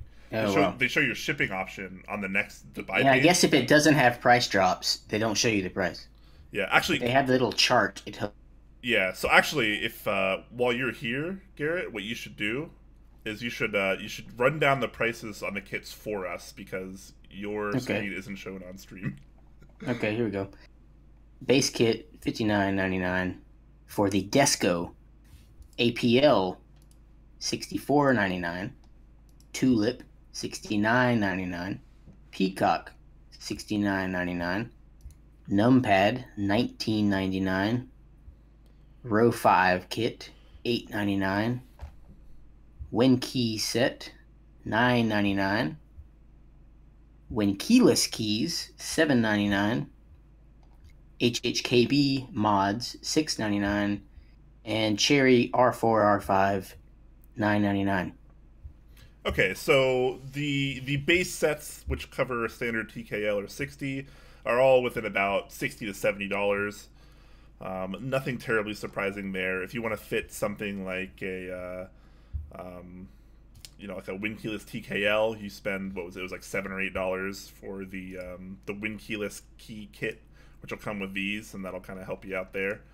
Or you can opt for something like the HHKB set to fill out more of an HHKB. I think you were mentioning it before the stream, but it's kind of odd that they have some of the keys split up here. So in the WinKeyless set, they have the HHKB right shift and FN, and in the HHKB set, they don't have the short right shift and FN, and there's no spacebar either.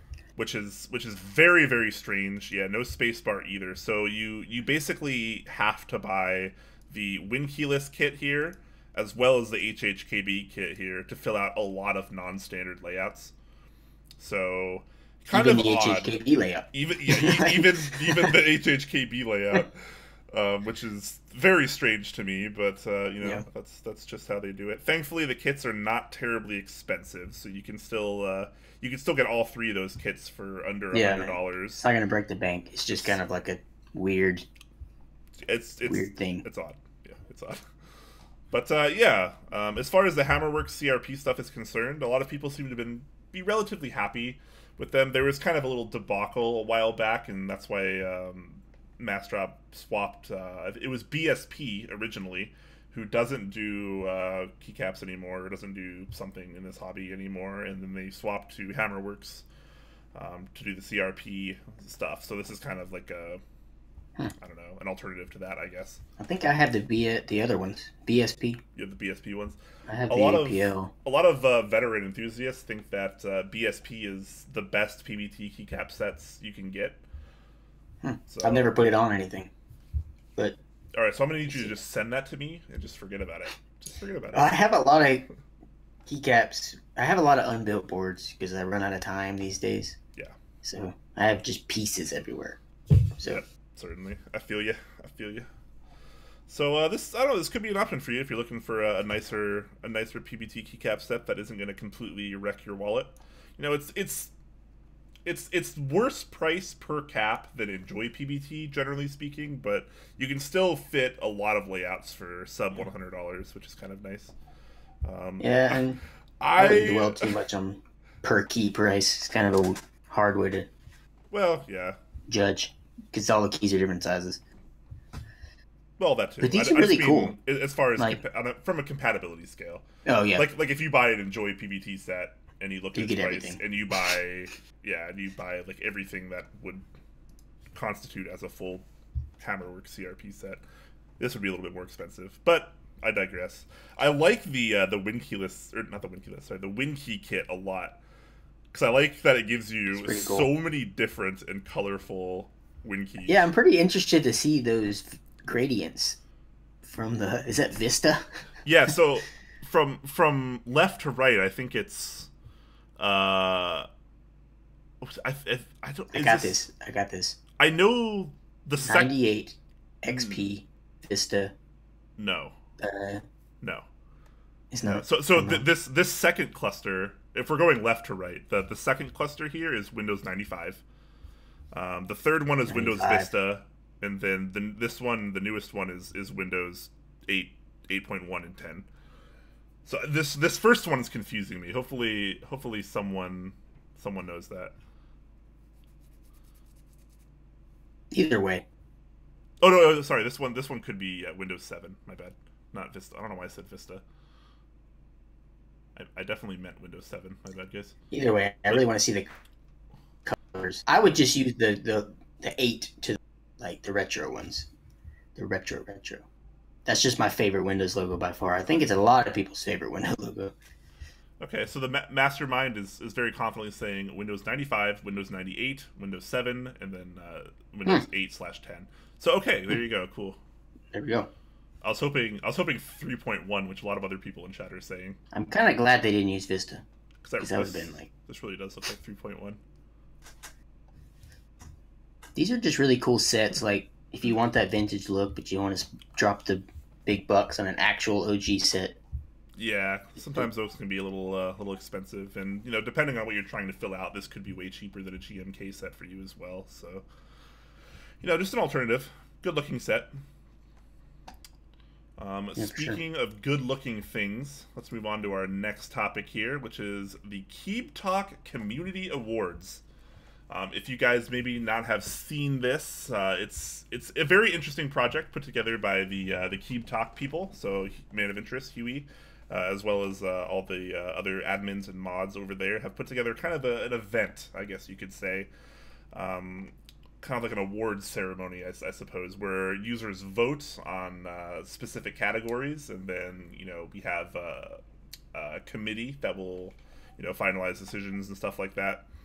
And it's pretty interesting. So there's two kind of versions here. There's the general awards, which will feature all of these: the Key Set of the Year, Keyboard of the Year, PCB of the Year, Innovation of the Year, Keyboard Trend of 2018, Business of the Year, Keebtalk Community Contribution, and Group Buy of the Year. And then the second category is the Artisan Awards, which I believe, if I'm not mistaken, is headed by...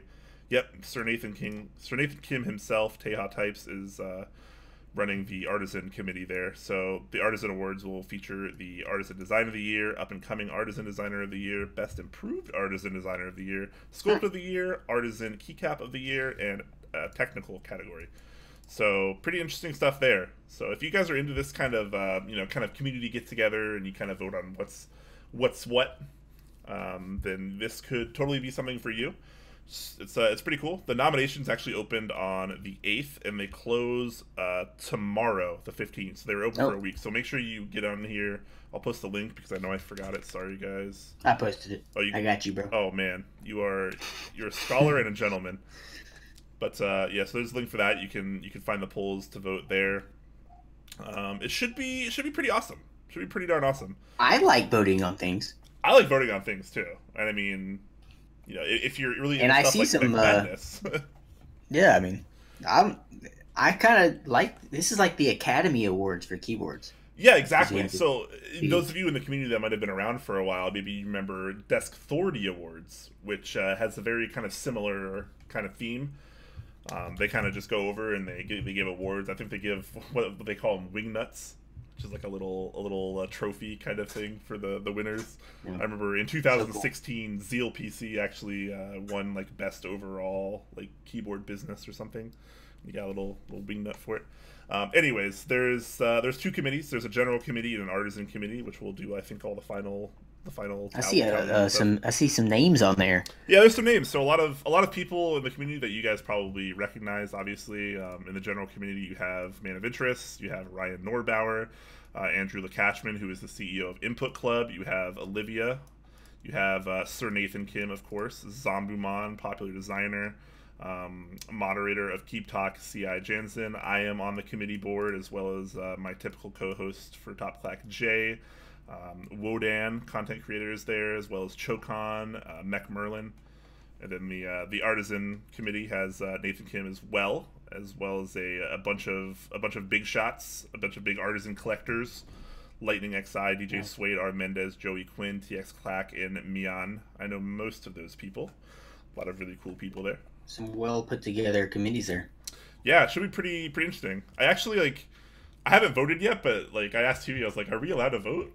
And he's like, yeah, you can. I was like, oh, okay. So I still have to go vote after the. I've always wondered what happens behind the scenes on these kind of award shows. Yeah, I don't know really either. He asked me a while back if I wanted to be on the committee for it, and I was like, yeah, sure, that's cool. So yeah, it should be pretty interesting. The community decision actually starts on the 16th to the 23rd. So I'm not entirely sure if we're all getting together and we're trying to figure things out there. So we'll have to see. I haven't really been giving a ton of information on this. I'm waiting for the day that there's an actual event where everyone flies in with a stage.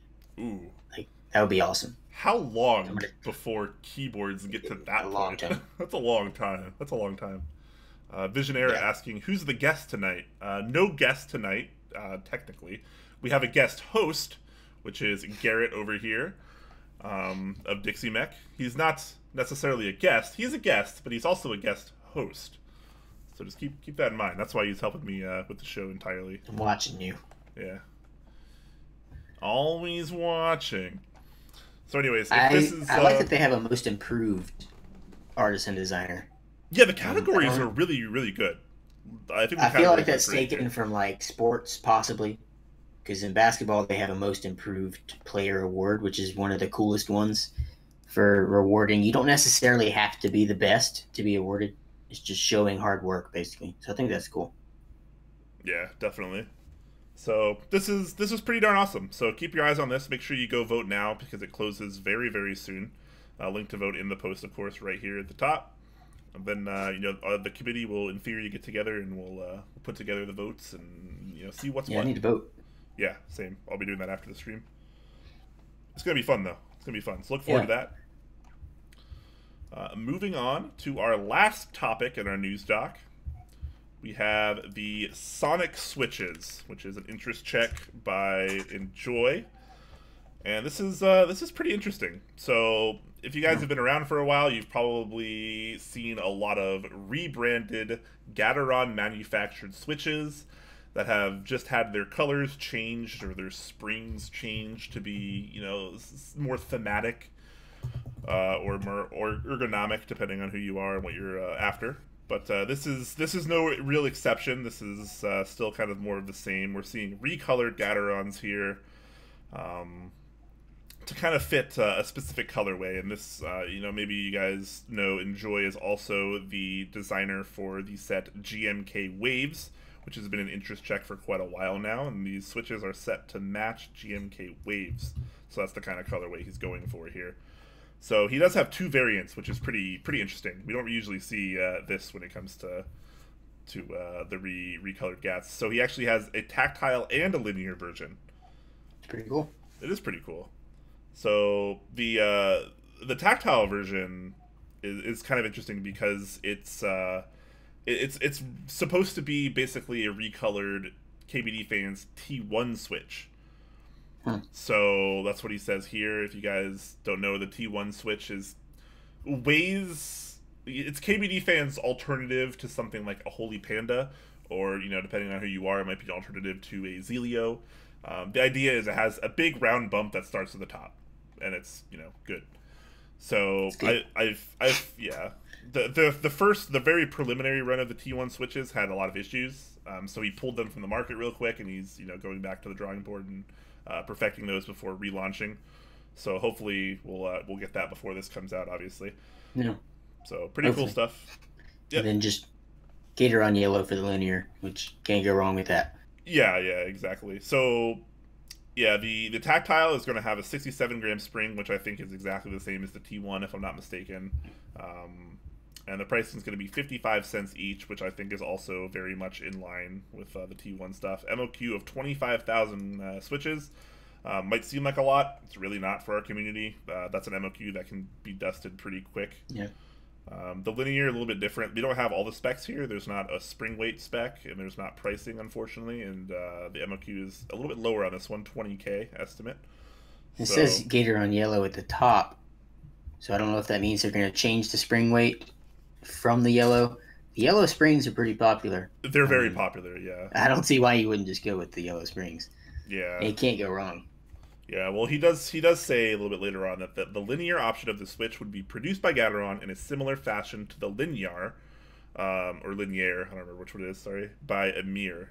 So, if you guys remember, the linear is the IKEA colored one. It's you know, it was a Swedish themed switch that was effectively just a recolored, rebranded Gateron yellow. It was an at-profit, or I always say at-profit. It was profit. It was a non-profit group buy, which I don't think this is. But I mean, I think they're still settling on things. Obviously, the weight and price of the linears are still to be decided. But I think the top that he's not taking, adding profit onto these. Is that what he says? I'm trying to look in these paragraphs. I'm pretty sure. Yeah. Disclaimer: I will not be making any profit on these switches. Oh, okay. I decided to do this as a token of goodwill due to the overwhelming amount of support. So cool. Yeah, I somehow missed that on my first read through. But yeah, that's cool. So if that's true, then that means this linear version will probably be around the same price as the linear, which was like 36 cents each, I think, somewhere in that range. So yeah, that's probably what we'll see there. So if you're into this colorway, this could totally be for you. If you want to, you know, maybe jump on GMK waves when it hits group buy phase and these switches are something you're interested in, bam, there you go. Tactile option and linear option. All right, so speaking of tactile, linear, and lots of other things, we have some sponsors for the show today, as usual. We have, starting with NovelKeys, has a bunch of different cool things in stock, as usual, including the new China-style Kale box switches, which has some pretty interesting spring weights, particularly the Ancient Gray and the Noble Yellow and the Glazed Green. All pretty cool. Nice little recolored stuff there. I think it looks quite beautiful, if I do say so myself. We have GMK Chocolatier Extras still in stock, probably not very many, so if you were trying to get one of these sets, now's probably a good time, because I bet this is probably going to sell out in the very near future. So make sure you hop on that. He also has phase switches, which just got added to stock just the other day. So this is another one of those recolored Gaterons. This is kind of like a matcha green tea kind of approach, I guess you could say. Pretty nice stuff there. 62 gram bottom out. You got a milky top and a matte bottom there. These are pretty nice. Pretty darn nice. He still has cream switches in stock too, if you guys haven't picked up any of those. Those are the all palm switch you guys might have remembered from a while back. Those have been selling pretty darn well. But regardless of what you're buying on NovelKeys, make sure to use the promo code SPRINGCLACK, that's 2 words. That'll get you 5% off your entire order when you order from NovelKeys. And yeah, make sure you're using that code so Mike sees that you guys love us. Or you just like saving money, one of the two. Or both. Ideally both. You know, you never really know. Moving on, we have our next sponsor, Kono, who has lots of cool things going on right now, which we started to cover earlier on. If you remember in the stream, we talked about the Kira Stealth, which is going on right now, which is the all-metal Kira version, which has kind of a gray color to it and kind of a dark gray, charcoal-ish style keycaps. So it has all that hot swap, RGB perky goodness, and PBT keycaps and all that jazz. course, they still have the group buy up for SA Calm Depths, which is a pretty nice price at 110 right now. That group buy is still open. Make sure to join on that if that is your thing. And of course, join the waitlist for this really ridiculously interesting Keystone mechanical keyboard with the crazy switches, the new line of switches, the Silo Hall Effect analog switches that we talked a little bit about earlier. So make sure you jump on the waitlist for that. I'm really stoked to hopefully get a proto of that because I gotta know what that's going to be like. And last but not least, of course, we have Zeal Generation, which you can find at zealpc.net.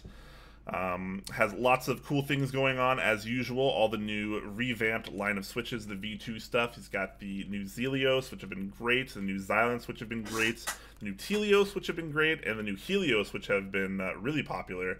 Or that silent linear with the orange stem. People have been loving that. Right now, he has a St. Patrick's Day promo going on that already started today that lets you get the Helios right now at the previous group buy pricing of 90 cents each. So if you want some Helios, now's a good time because they're a little bit cheaper than they usually are. Of course, you can still get the rest of the stuff in stock as well. And there's actually a little bit of an announcement Zeal wanted to talk about on the show today. He wanted me to talk about it. He's got new stuff going on for shipping. So actually, if you maybe didn't see at the top of the screen here, you know, Zeal shipping has been something a lot of people complain about. It's awesome shipping, like overnight DHL. It's awesome, but it comes at a cost. It's pretty expensive. Zeal has been working around with some deals, and he's trying to get you guys a little bit of savings. So if you guys can see from up top there, there is now free shipping for orders over $150 if you're in the US or Canada. So that's pretty cool. Maybe you're buying, you know, a couple hundred switches or something. That saves you a lot of money on shipping there. For the rest of the world, if you order $200 or more, you also get free shipping, except for Russia, which is $300 or more. I don't know.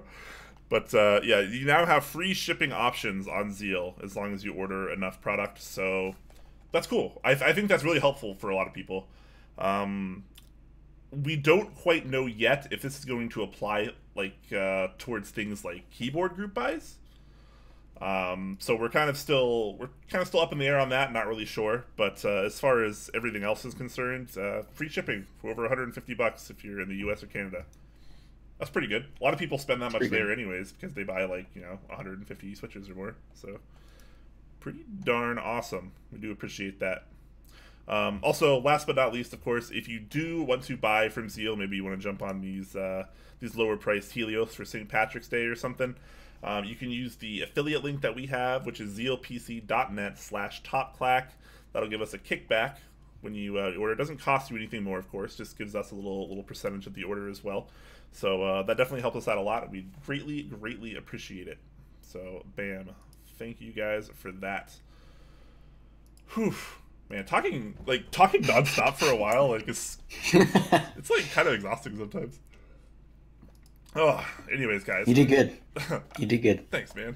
None of that's scripted, by the way. It's never scripted. It's all just out of my mouth. It's just off the dome. Just off the dome, you know, because I'm a rap artist. Oh, yeah. Or something like that. I don't know.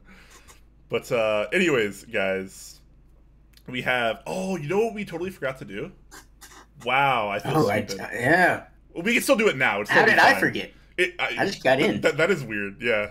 So it's a little out of order. I went back to Keeptown mode, and I was in it, man. Yeah, no, it's all good. It's all good. But maybe no one else pointed it out. But we haven't talked about Mech Madness today, guys. And we definitely want to because we have a cool new little shorter hype video that's pretty awesome. So we're going to move to a little bit of a Q&A afterwards, but we're going to talk about Mech Madness right now, guys. So let me hit you with this hype vid real quick.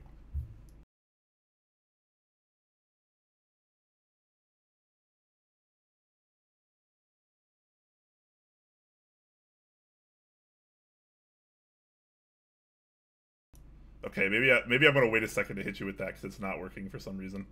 Hold on. I'm sorry, guys. I'm gonna try again. OBS hates me today.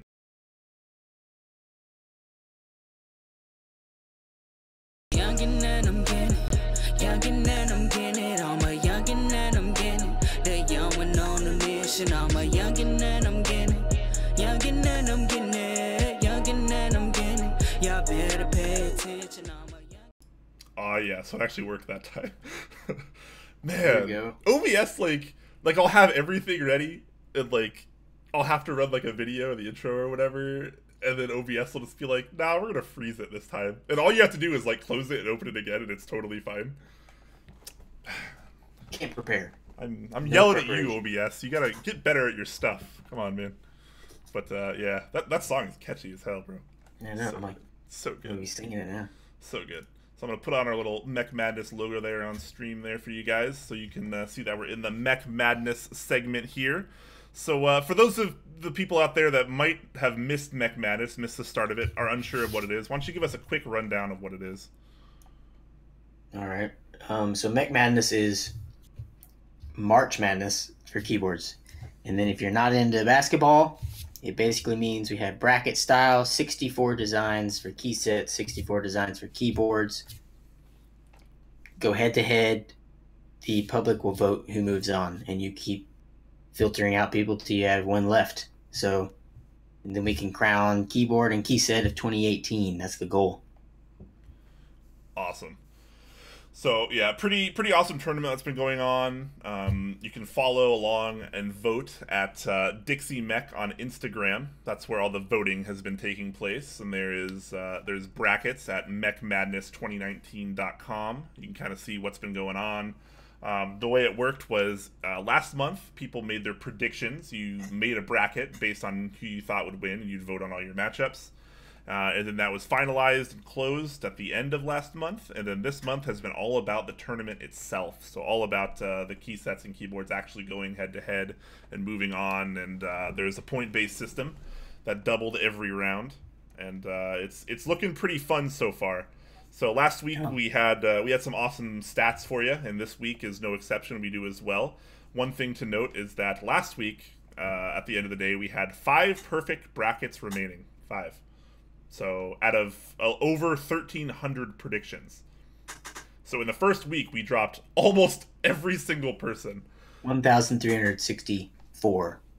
There you go. So we dropped almost everyone right off the bat the first week. And sadly, we had to say goodbye to the last perfect bracket just the other day. There are currently 0 perfect brackets remaining. And that is a sad day, man. I was really hoping someone would get one of those perfect brackets. I was almost positive it was going to be me, but I got. How long did you last? I think the second day I got something wrong. I'm pretty sure I was out the second day. Yeah, it was. Man, rip in peace. All right, so let's talk a little bit about what's happened over the last week since we talked about it on the last show. All right. So very exciting week. Yeah, it's been a pretty cool week. So let's take a look at some of the really one-sided matchups, the big blowouts. So first we had DSA Milkshake beat DSA Coffee House 435-64. So that's a pretty one-sided match. That's almost as one-sided as what was it last week? Olivia versus crap, I'm forgetting the other set now. What Olivia was up against, but it was the highest percentage. I don't even remember either. The winningest matchup so far was GMK Olivia. They brought all the milkshakes to the yard. Let's just say that. Yeah, Milkshake obviously pretty popular in the community right now. So that's no surprise. It beats pretty much any set that it was up against very heavily. So I'm really looking forward to the matchup between DSA Milkshake and whatever GMK set it's up That is true. Because I feel that is for sure the strongest DSA. I think it's the strongest non-GMK set in the bracket. I think it could beat one depending on who it ends up. I think it could beat a couple. Weaker, I guess, if you want to say. Yeah. So we'll have to wait and see how that goes. DSA Milkshake had 87% of the votes, and I believe last week Olivia had 91, so it was pretty close. Yeah. Yeah, so both of these key sets obviously doing very well in their respective matchups, so we'll have to wait and see. But that's something I'm actually really looking forward to right now is Milkshake versus the next GMK set that it faces. Which Visionaire says it's going to be against Honeywell, so that'll be a tough one. That'll be a really tough. Yeah, I think if I'm gonna have to make a prediction, I think Honeywell is probably going to edge out DSA. Yeah, Milkshake. I believe so. But I bet it's going to be really close. I hope so. I wish they were all 50-50. I was on the beach this weekend, and all I was doing was sitting there staring Just the watching the matchups at the end. Yeah. Nice, nice. I like it. I like it. All right, so we had a couple more blowouts. So the E7 V1 pretty much absolutely obliterated Crushed. the F&T 1916, and that was in favor of the E7 V1 by 433 to 56. So another total slaughter, I guess, is a light way of putting it. That one was kind of expected. I mean, yeah. Sometimes you just get a rough matchup, man. Yeah, I mean, that's just it how was these all things random. goes. So yeah, it was certainly all random. So. Well, I mean, if it's random, it's fair. Like that's how it goes. Yeah, so. It's just, the other one, this one I didn't really know how this one was going to go. GMK Carbon round 2 versus SA Lime round 2. I know Carbon round 2 didn't sell terribly well, so I was kind of like, but it didn't affect it because it crushed SA Lime 404 to 92, so it didn't have much problem. Yeah, I wonder if it's not this for the sake of it being R2, right? Because like GMK Carbon is a ridiculously popular key set. Yeah, and I mean, when it first launched in GMK, it was the highest selling key set. I think for it the still longest is. Time. Not anymore. I was corrected on that not too long ago by Laser. I think Laser is the highest selling key set right now. But before that, can I forget? Yeah, Carbon obviously still one of the top 3 most popular colorways to ever hit the community. Yeah. So I think the fact that it's R2 set versus R2 set is kind of irrelevant. I think at the end of the day, it's still which colorway do people prefer, and Carbon, unsurprisingly, way more popular. Yeah. So Lime's a handsome set, though. Yeah, right. I actually really like Lime. I'm looking forward to. I don't even like green. It's weird. I don't like green, but somehow I like lime. Lime is a good green, like that brighter kind of like almost it's neon. Not. It's just enough too. It's not like in your face. Yeah, for sure. So that one, that's how that went down. The next total blowout was GMK Space Cadet versus Green Screen, which GMK Space Cadet totally dominated 396 to 94. So another pretty powerhouse one. Unsurprisingly, GMK Space Cadet pretty popular. So, especially of recent, because everyone's starting to get them in the last month or so. Yeah. So we had some very interesting close calls. Ones that you're still unsure of on how to deal with.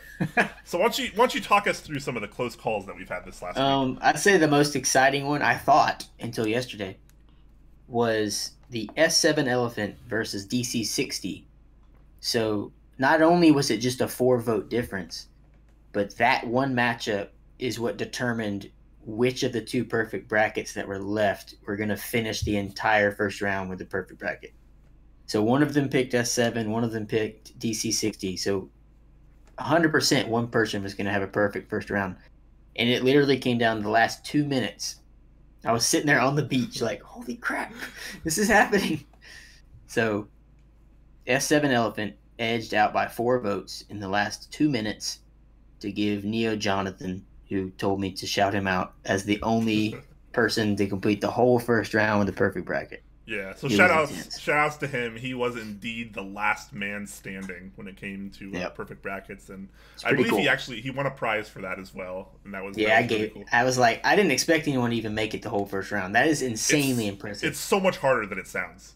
That is 32 correct guesses. Like, that's a lot. It's a lot. And he actually made it one more day, I think.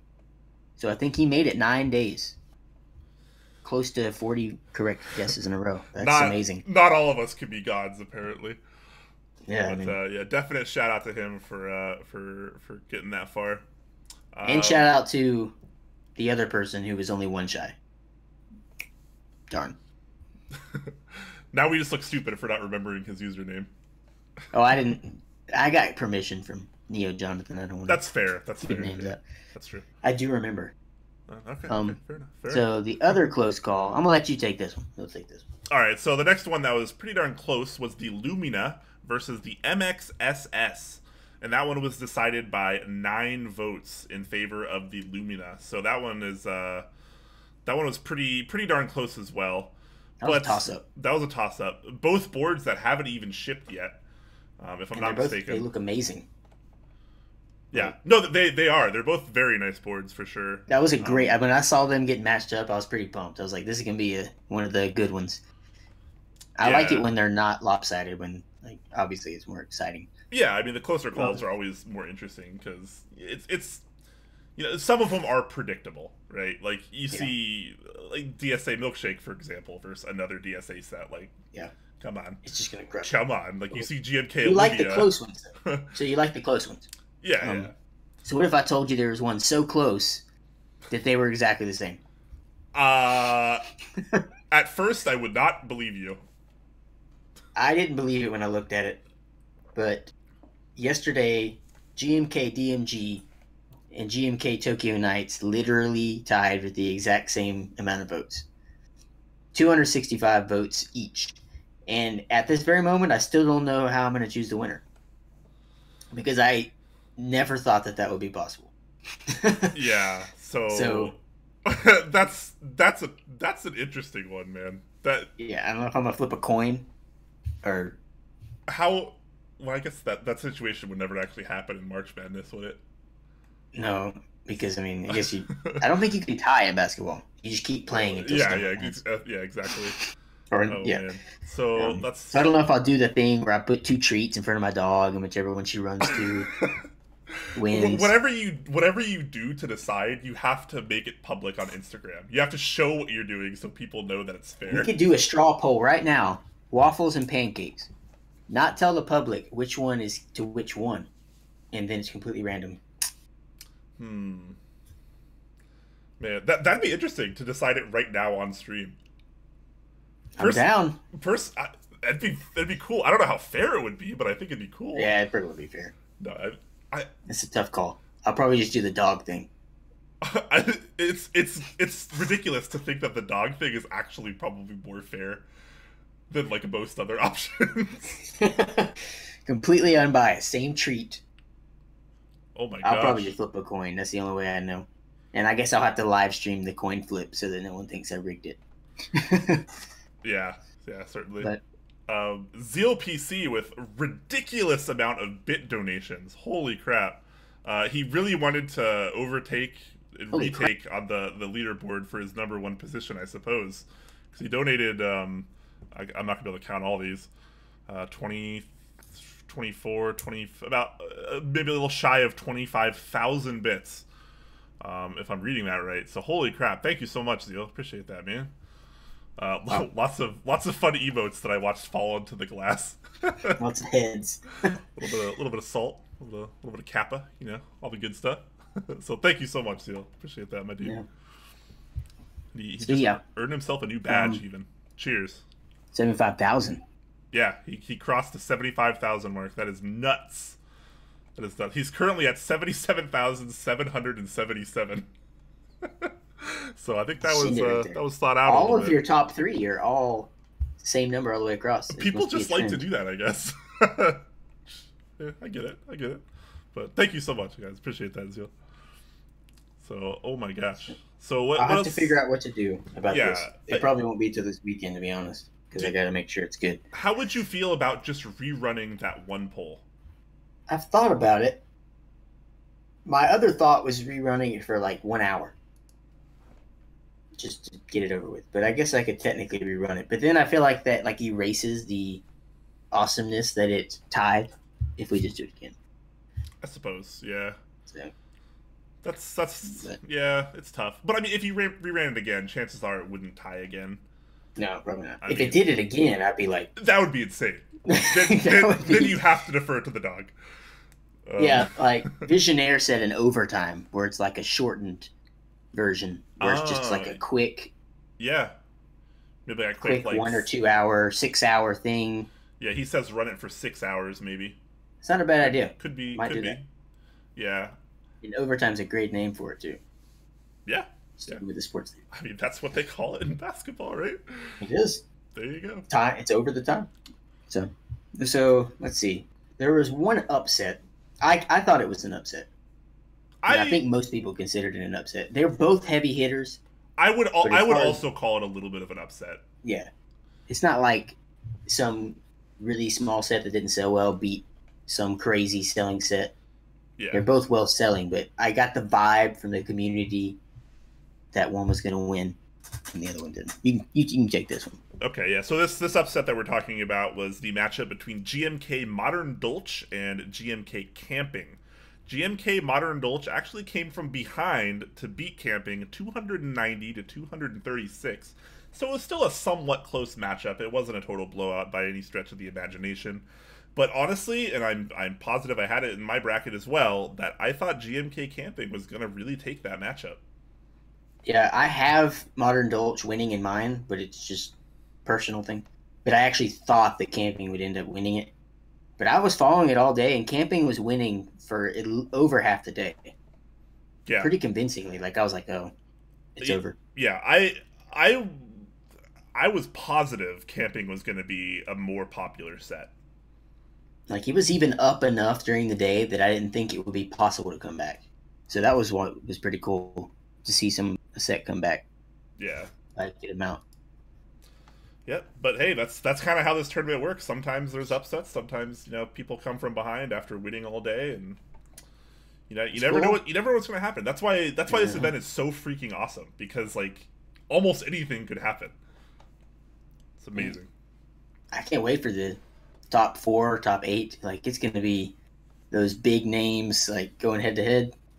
Yeah, I'm looking forward to the next 2 weeks, because I feel like each segment, this only is going to get more and more interesting, just because the matchups should, in theory, be more closer. Be much closer. Exactly.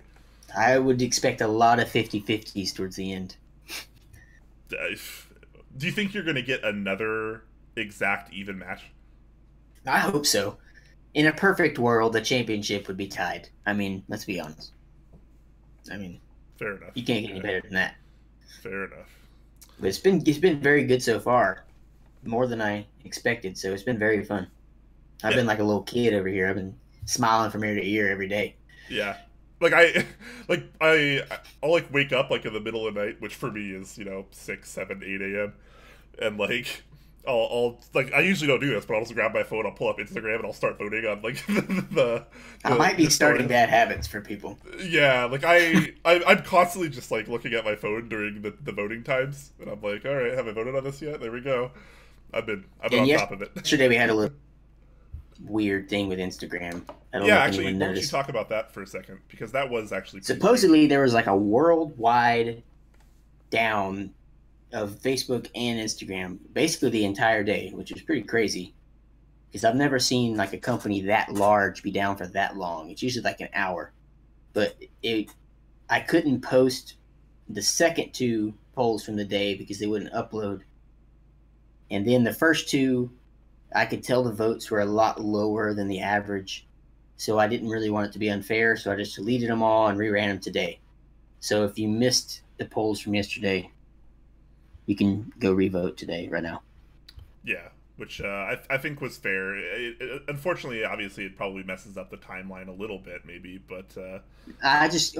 because it's second week, we have only 4 matchups a day. True. That's fair. So it was just a surprise 8 matchup day in this week, so just a little bit more. But schedule should stay the same. I think that's the way it should have been done, definitely. Yeah. So yeah, make sure, guys, if you haven't voted today, go vote now, and look forward to the matchups coming up in the next week and 2 until we can actually finish out the event and crown some champions. Yeah, and give away a bunch of awesome prizes. Give away a lot of stuff. You lot of prizes. Yeah, guys, if you haven't checked out mechmadness2019.com, lots of info there about the tournament. A lot of prizes there. There's a prize list you can check out. A lot of crazy things. Unfortunately, that grand prize of having 2 perfect brackets, the Bauer prototype, is not going to be a possibility for anyone anymore, in theory. So yeah, I say in theory because maybe you'll be nice enough and give it away anyways. I don't know if my wife would like that. She's really wanting it. Yeah. Well, you got to keep the wife happy too. So yeah, that is what it is. All right, guys, so that was going to be it for our Mech Madness 2019 segment for this week, but of course we will have it again next week as well as the week after, when matches start to get really tight, really close, and we start to see the best of the best. So, so shout-outs to Garrett here. Thanks for putting on the whole event, because it's freaking awesome. No problem. Thank y'all for participating. I was kind of nervous. It would only be its best if a lot of people got into it. So I'm very thankful that everyone they did. Yeah, got into it. It makes it really fun. I got some really cool trophies for the winning designers too. Actual trophies. Nice. You're definitely going above and beyond here, and we definitely working with Jollymon makes some really cool mantle pieces for these winning designers. Nice. All right, so we're actually going to roll over into a Q&A segment like we always do at the end of the stream. So that's how we're going to round it out today as well. We were supposed to actually do the Mech Madness segment after the announcements and before the news, but silly me totally forgot. So I'm kind of embarrassed. I didn't even realize it. I feel stupid, but we still got to it effectively at least. Yeah.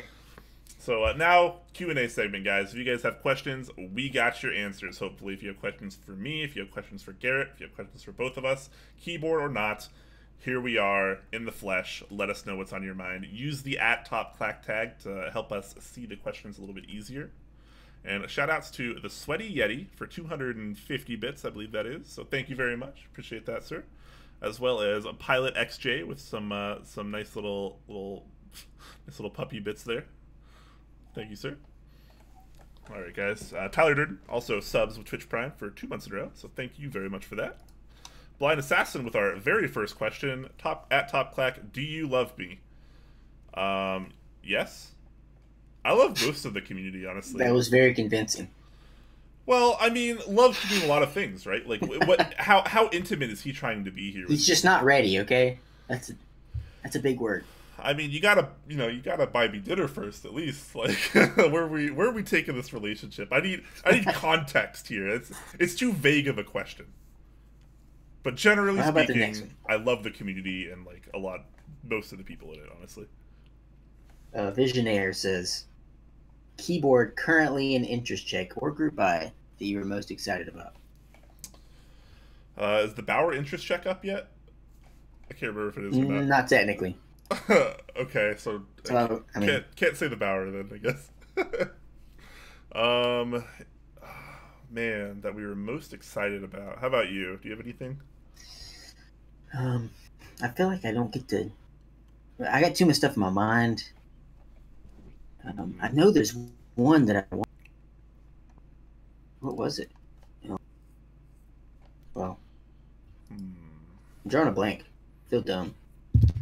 It's fine. I think for me, the Thermal by Wilbatech, which should be on zealpc.net, that's kind of one of the front runners for me. I think that board is an absolute must-buy for me. I don't think I'm going to be able to pass it up, particularly because it has a very new, or it's supposed to have, depending on how the prototyping goes, a very new mounting method of leaf spring, which is pretty interesting. Very unique looking too. It's very unique. I think that board has a ridiculous amount of potential, and that's for sure what I'm looking forward to the most right now. I can say what I regret not getting. Sure. The Xeno. Like, I'm very upset with myself that I didn't get it. Yeah, rumor has it there will be extras, so it's just a very clean board. I mean, I don't know why I didn't get it. It's a great board. Yeah, and the satisfaction, obviously. Yeah, and Zeal was on Instagram teasing the the all black Xeno. Oh man, that thing looks so good with the black PVD plate. It was something about those 3 holes. I don't know what it is, but it looked clean. Oh, I love the layout too. Yeah, I'll say that's mine. All right, fair enough. Blind Assassin feels sad now. I'm sorry. I'm sorry. I didn't mean to hurt you. I don't know you personally. I love what I know about you so far. You are an assassin who can't see anything. Fun fact, that's my favorite kind of assassin. It's probably the best kind for us non-assassins. Exactly. 10 Strong asked, planning on using 3203 for red holy pandas with either 63 gram or 67 gram springs. What lube for stabs? Then he also goes on. I think that's a you question. Yeah, and then he says, "Did y'all see the KBD8x Mark II?" Yes, we did. yeah, so we talked about the KBD8X on the show a little bit earlier. That was, I think, our second news topic of the day. So that we went pretty in depth with that one. So make sure to check out the VOD if you want to know our thoughts on that.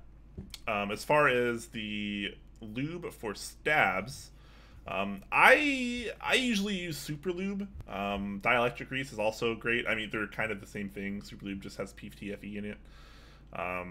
So yeah, just dielectric grease or Super Lube I think are great. A lot of people like 205 grade 0. I think that's totally fine, but I think it's, you know, a little bit more expensive than it needs to be if I'm being that's honest. What I use, as far as stab lube, I think 205 grade 0 makes a fantastic stabilizer lube, but you know, I don't want to use 205 on my stabs generally, just because 205 is a lot more expensive than something like dielectric grease or Super Lube, which is, it's true, you know, pennies in comparison. That's a good point. Also shout out to Therobisei, I don't know if I'm pronouncing that right, for subbing with Twitch Prime earlier, and Mountain Blocks for 222 bits. So thank you very much for that, guys. Appreciate it. But yeah, that new KBD8X Mark II is looking fire. Very nice. It's looking fire. I might change my answer to that, since that one's actually an interesting. Oh, true. Yeah, for sure. Yeah. Definitely add that to my list as well. I always forget about the things that we just got done talking about.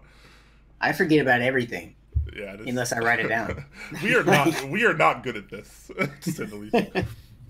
Don't ask any questions that use brains that remember things. What are brains? So the Sony Yeti donates another 250 bits. Thank you very much for that, my friend. Appreciate it. And PMSing Chicken donates 1,000 bits with a nice little show love emote. Everyone's all about the hearts now. That's awesome. Thank you very much, guys. Appreciate They're very cute. Yeah. And D Bizzle King subbed 18 months in a row. He's an OG as well at tier 1. Thank you very much for that. Rudbeard asking, where is Jay? I missed the first 2 hours of the stream and my gentle British ASMR man is gone. Jay is currently on vacation this week, so he had to unfortunately miss the show today. And while I could have certainly done the show entirely myself, I thought it would be more fun to bring on a guest host for the first time ever. And just because amidst all the mech madness awesomeness that is happening right now, we thought Garrett of Dixie Mech would be a good choice. So don't worry, Jay should be back next week, and you can get your gentle British ASMR that way. Sorry, I'm so loud. Yeah, no one likes to listen to us talk, so we're just bad. Pilot XJ donates a bunch more bits, so thank you very much for that, sir.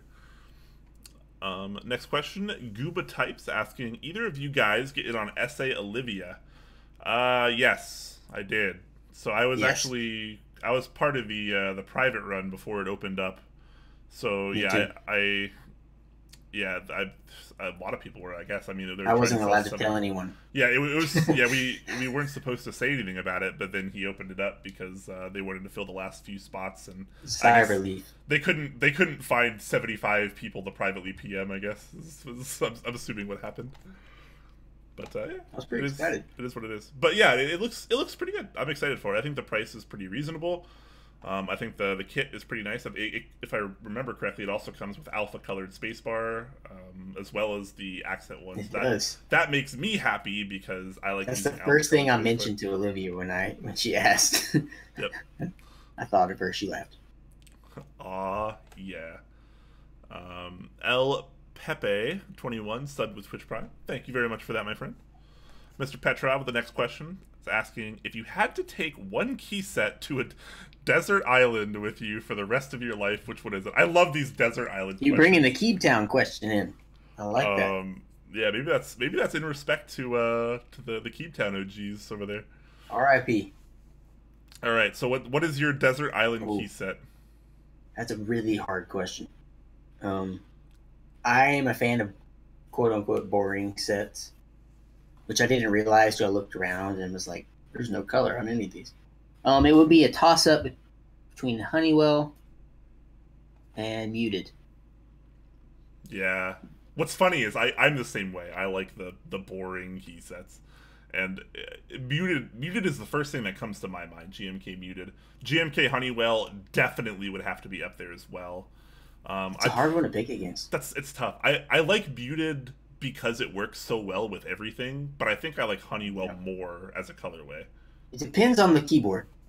Yeah, see, that's another part of the question. Like, we used to get asked all the time on Top Clack, like, what keyboard do you bring to a desert island when you can only choose one? And my answer was generally 55 gram lubed Real Force, because I think it's like the best all rounder and it's off the shelf.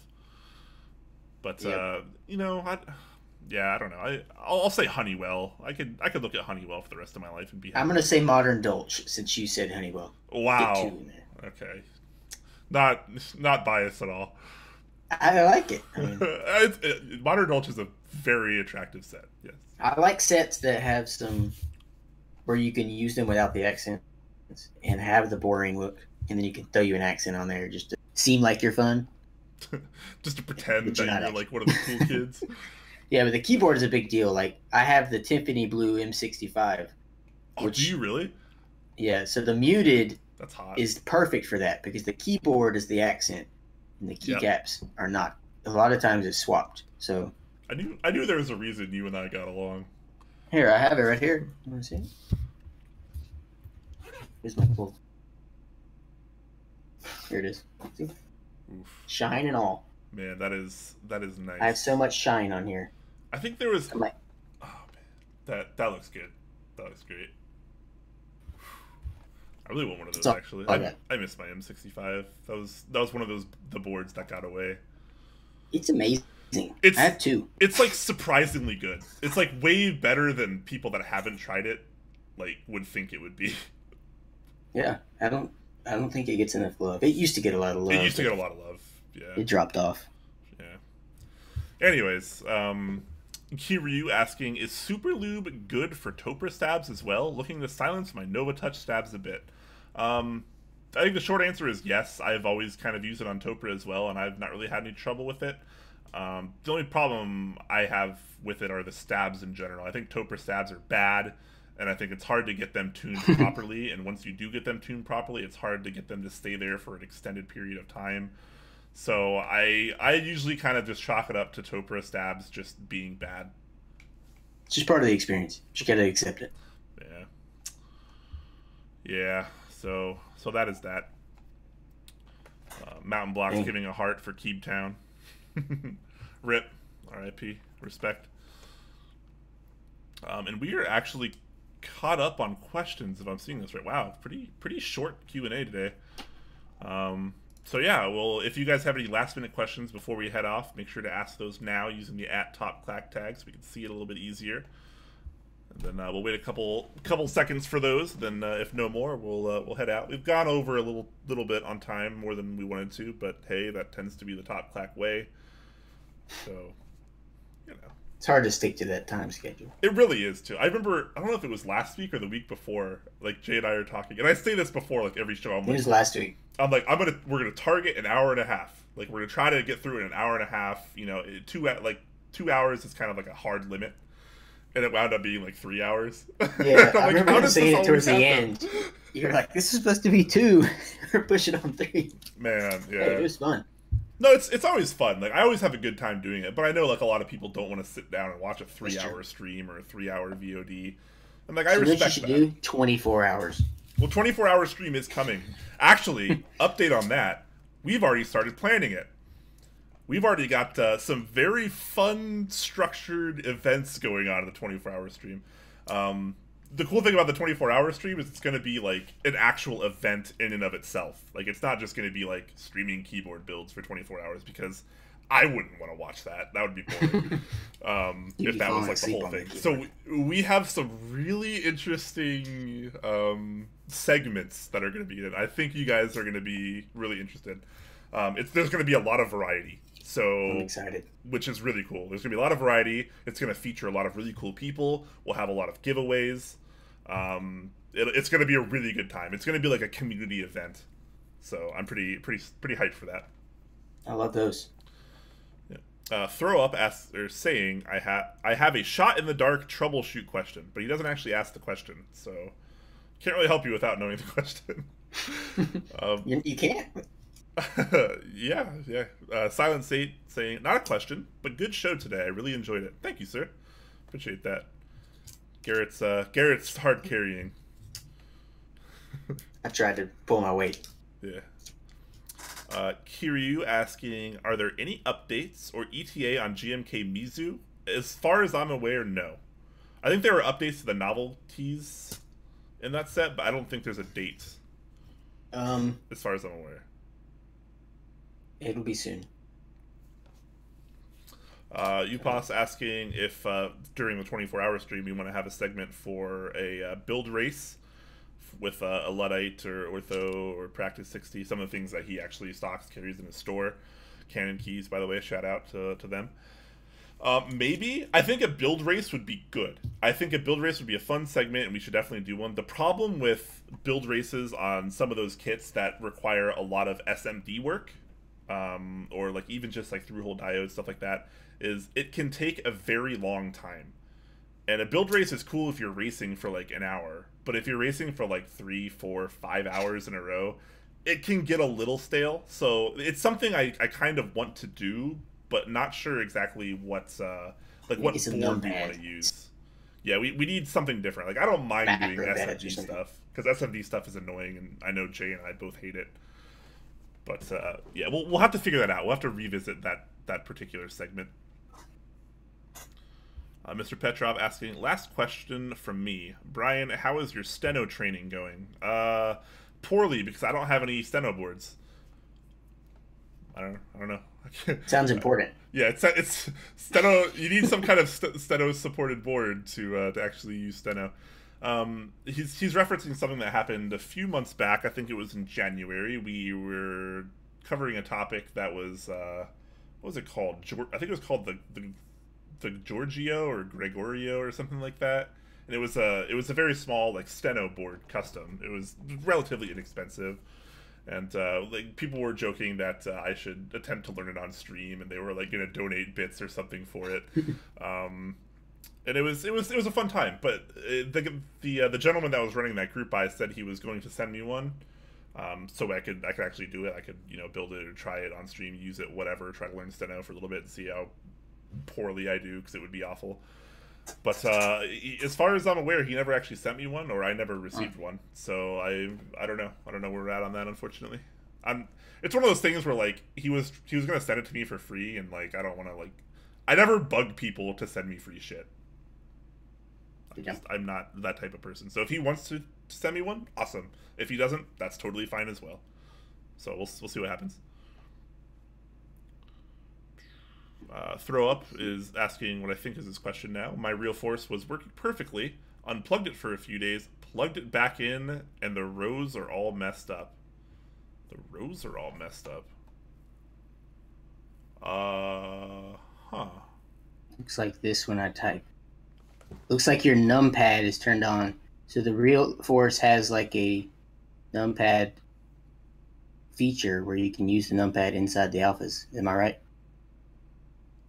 And it seems like that's turned on. That sounds something very believable, yeah.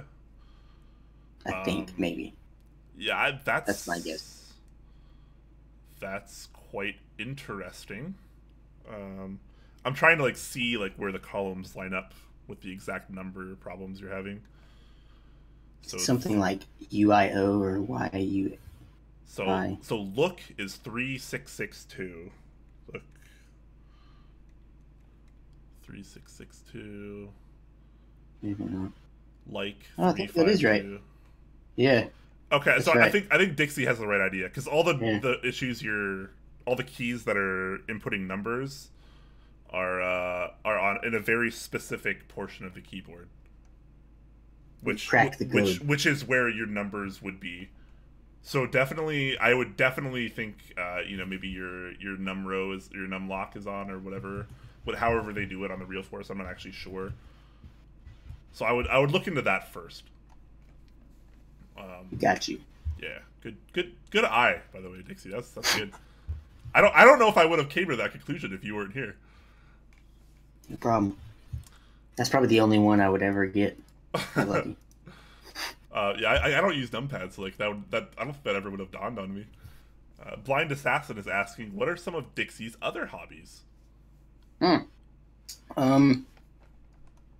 I'd say I don't have a ton of time, but I love watching TV. I'm like a TV show king, so I just watch all the shows.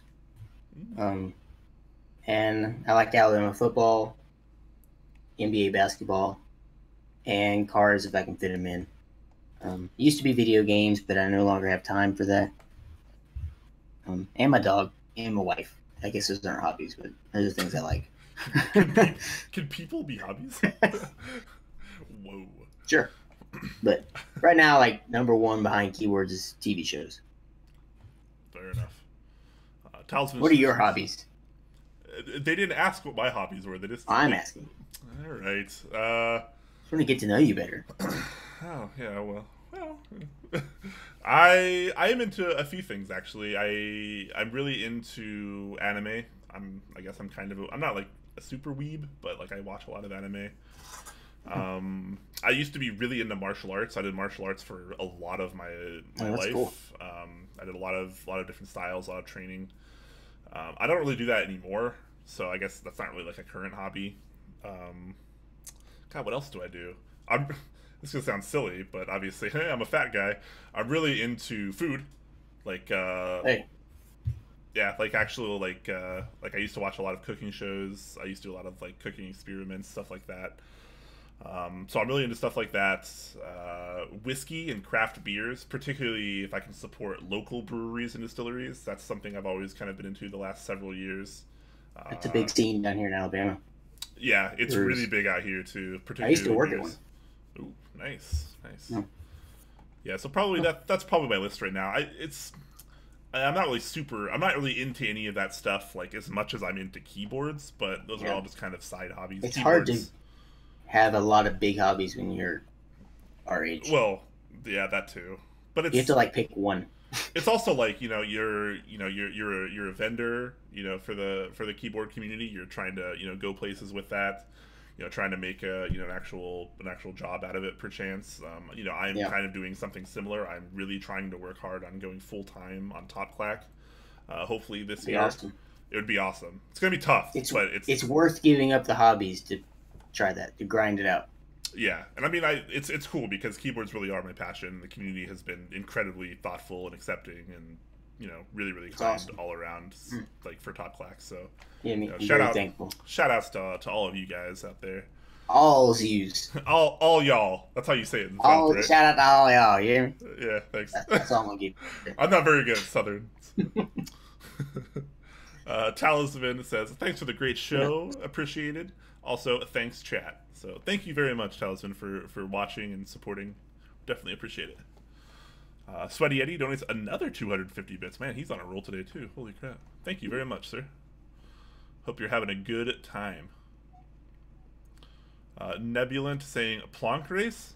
Maybe. Yeah. I want to do a race. It's just a matter of what we're racing. I mean, type racing is the easiest, but it might be boring. Yeah, that'd be really bad. It'd be funny for Jay and I, because Jay and I don't touch type properly. I'm really bad at type. yeah. Well, Jay and I are not exactly great typists either. So like, it'd be funny because like we'd both just be messing up the whole time because we're bad at like. That might be entertaining. Tests. It could be, yeah. Can you make a custom type test? Maybe. Like get someone to write a really funny one. I'm still faster than Jay. So, I mean, I'm horrible. I think I'm like 20 or 30 words per minute faster than Jay. Like I'm not even gonna say what I am. Are you sub 50? No. Okay. You're not much better. I think Jay's my problem is 60. When I'm typing from my mind, when I have an objective, I'm typing an email. Yep. I can type, but when I'm trying to duplicate something I'm staring at, I just can't do it. That's exactly how I am too. At traditional typing tests, I'm awful. I'll get like 40 or 50 or 60 words. Yeah, like I'm having to go from screen to mind to hand. I was like, this is dumb. Why am I doing this? Yeah. But yeah, if I'm just typing from memory, I can usually crack 100 words per minute. My wife got about 100, so I was kind of. You felt bad because you should be outperforming her in the keyboard world. Yeah, but I was proud. Yeah, I flipped it. I'm proud. Hey, you gotta show respect where respect's due, mate. Blind Assassin asked, "What is your favorite anime of all time?" We'll get to that. I like to go in order though, so let me go through a couple up just a couple. Upas is asking. I'm assuming this one's for you because I'm not an NBA guy. He's asking, "What's your NBA team?" I'm a Cleveland Cavaliers fan. Alabama doesn't have a team. So when I was of young age, LeBron James was coming in, so I chose him as my guy. So I kind of follow him, but this year's been a little weird with the Lakers. So I'm a Cavs fan. That's who I pick. All right, yeah. I have no answer for that because I don't watch sports. I used to watch MMA a little bit, but I don't really watch like anything else anymore. That's okay. Visionary asking if I want to do karate in the garage. Maybe, yeah. I mean, I'm way out of shape and out of practice right now, so it probably wouldn't end very well. And then, okay, so Blind Assassin asking, what is your all-time favorite anime? I don't know. I get asked this a lot. I don't know. I tend not to categorize things like that. It's a hard question on anything. All-time favorite. Yeah. I mean, if I absolutely had to pick, it would probably be Steins Gate or Rainbow. Considerations could be made for Death Note, Hunter x Hunter, the 2011 version.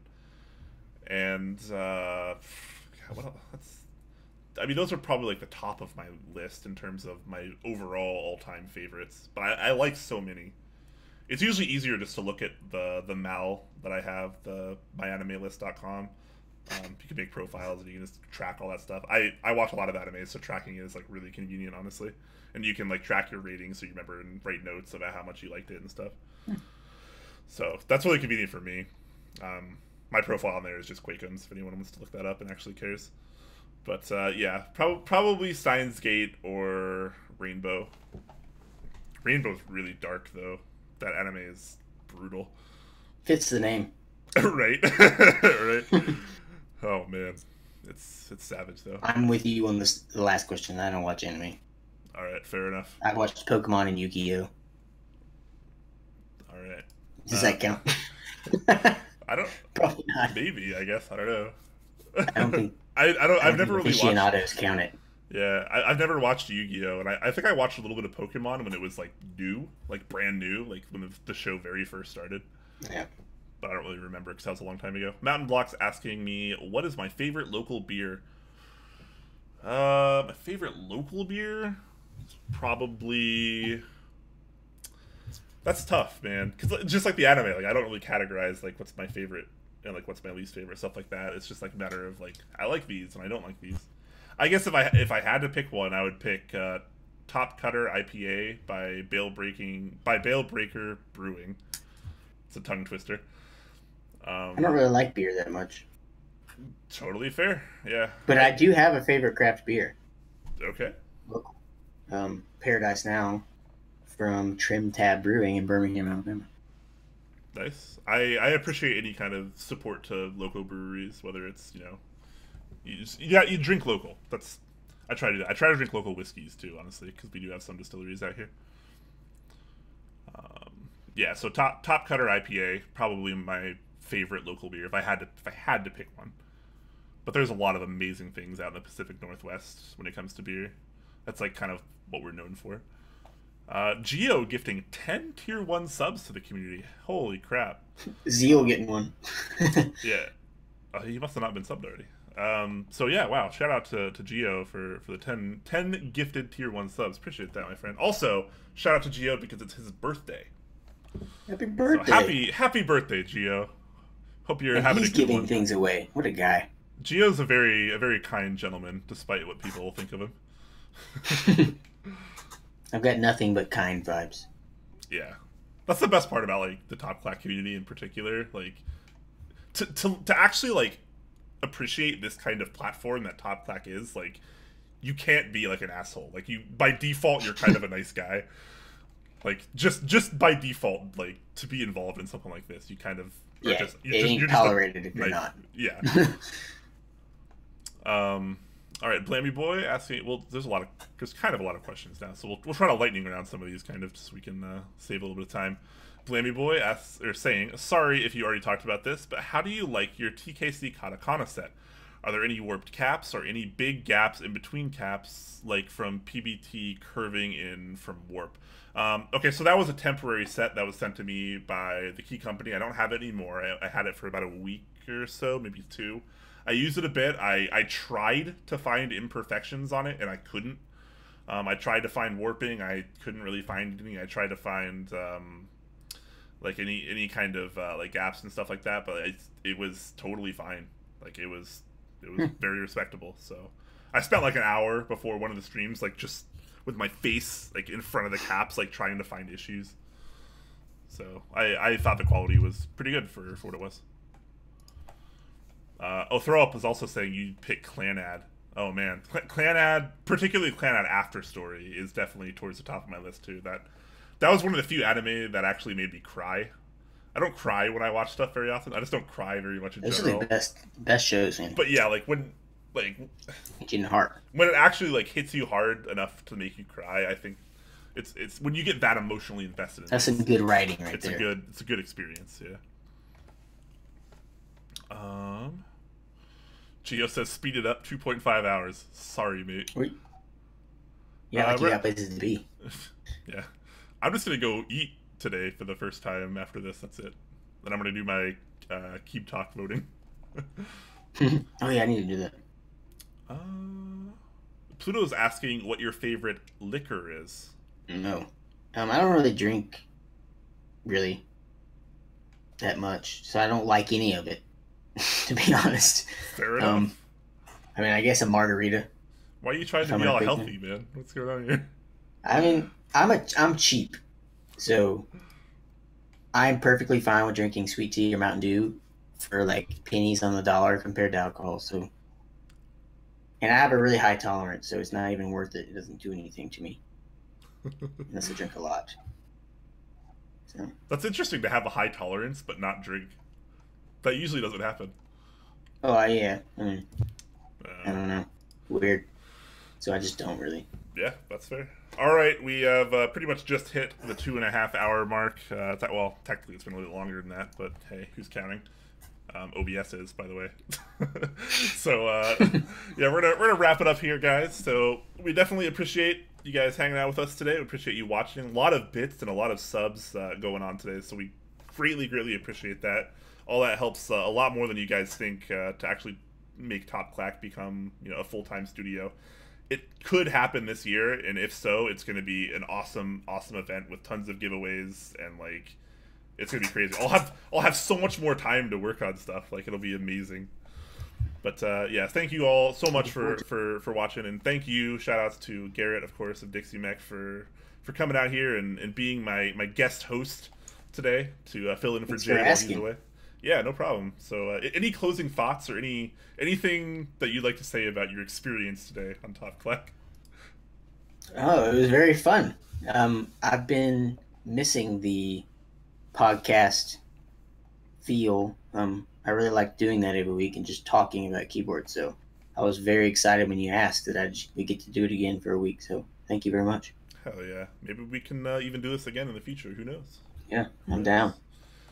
If you guys like seeing a guest host, like definitely let us know. We can definitely try to incorporate that if Jay or myself are ever away. You know, I think it could be a thing depending on what you guys like and what you guys dislike. So thank you all very much for all of it. And Gio gifting another 5 tier 1 subs. He's up to 75 gifted subs now. Holy crap! It's your birthday, man. Seem like he wants it to go away. You're supposed to be eating and drinking, not donating subs. Stop being a nice person. Go eat a sub. Yeah, what do I want to eat? I need to figure out something to eat after this. I haven't even eaten today. I'm like dying over here. It's perfect to that. All right, ladies and gentlemen. Thank you all for watching. Check below the stream if you want to join our official Discord server or you want to subscribe to our YouTube channel. Both things I highly suggest you do if you liked what you saw today. And, of course, we will catch you in the next one. Next week, same time, same place, Thursday, 6 p.m. Pacific. We will see you there. Well, my camera's over here. I'm pointing over here at the video feed, but instead I should be pointing at the camera. Roll Tide! Roll Tide!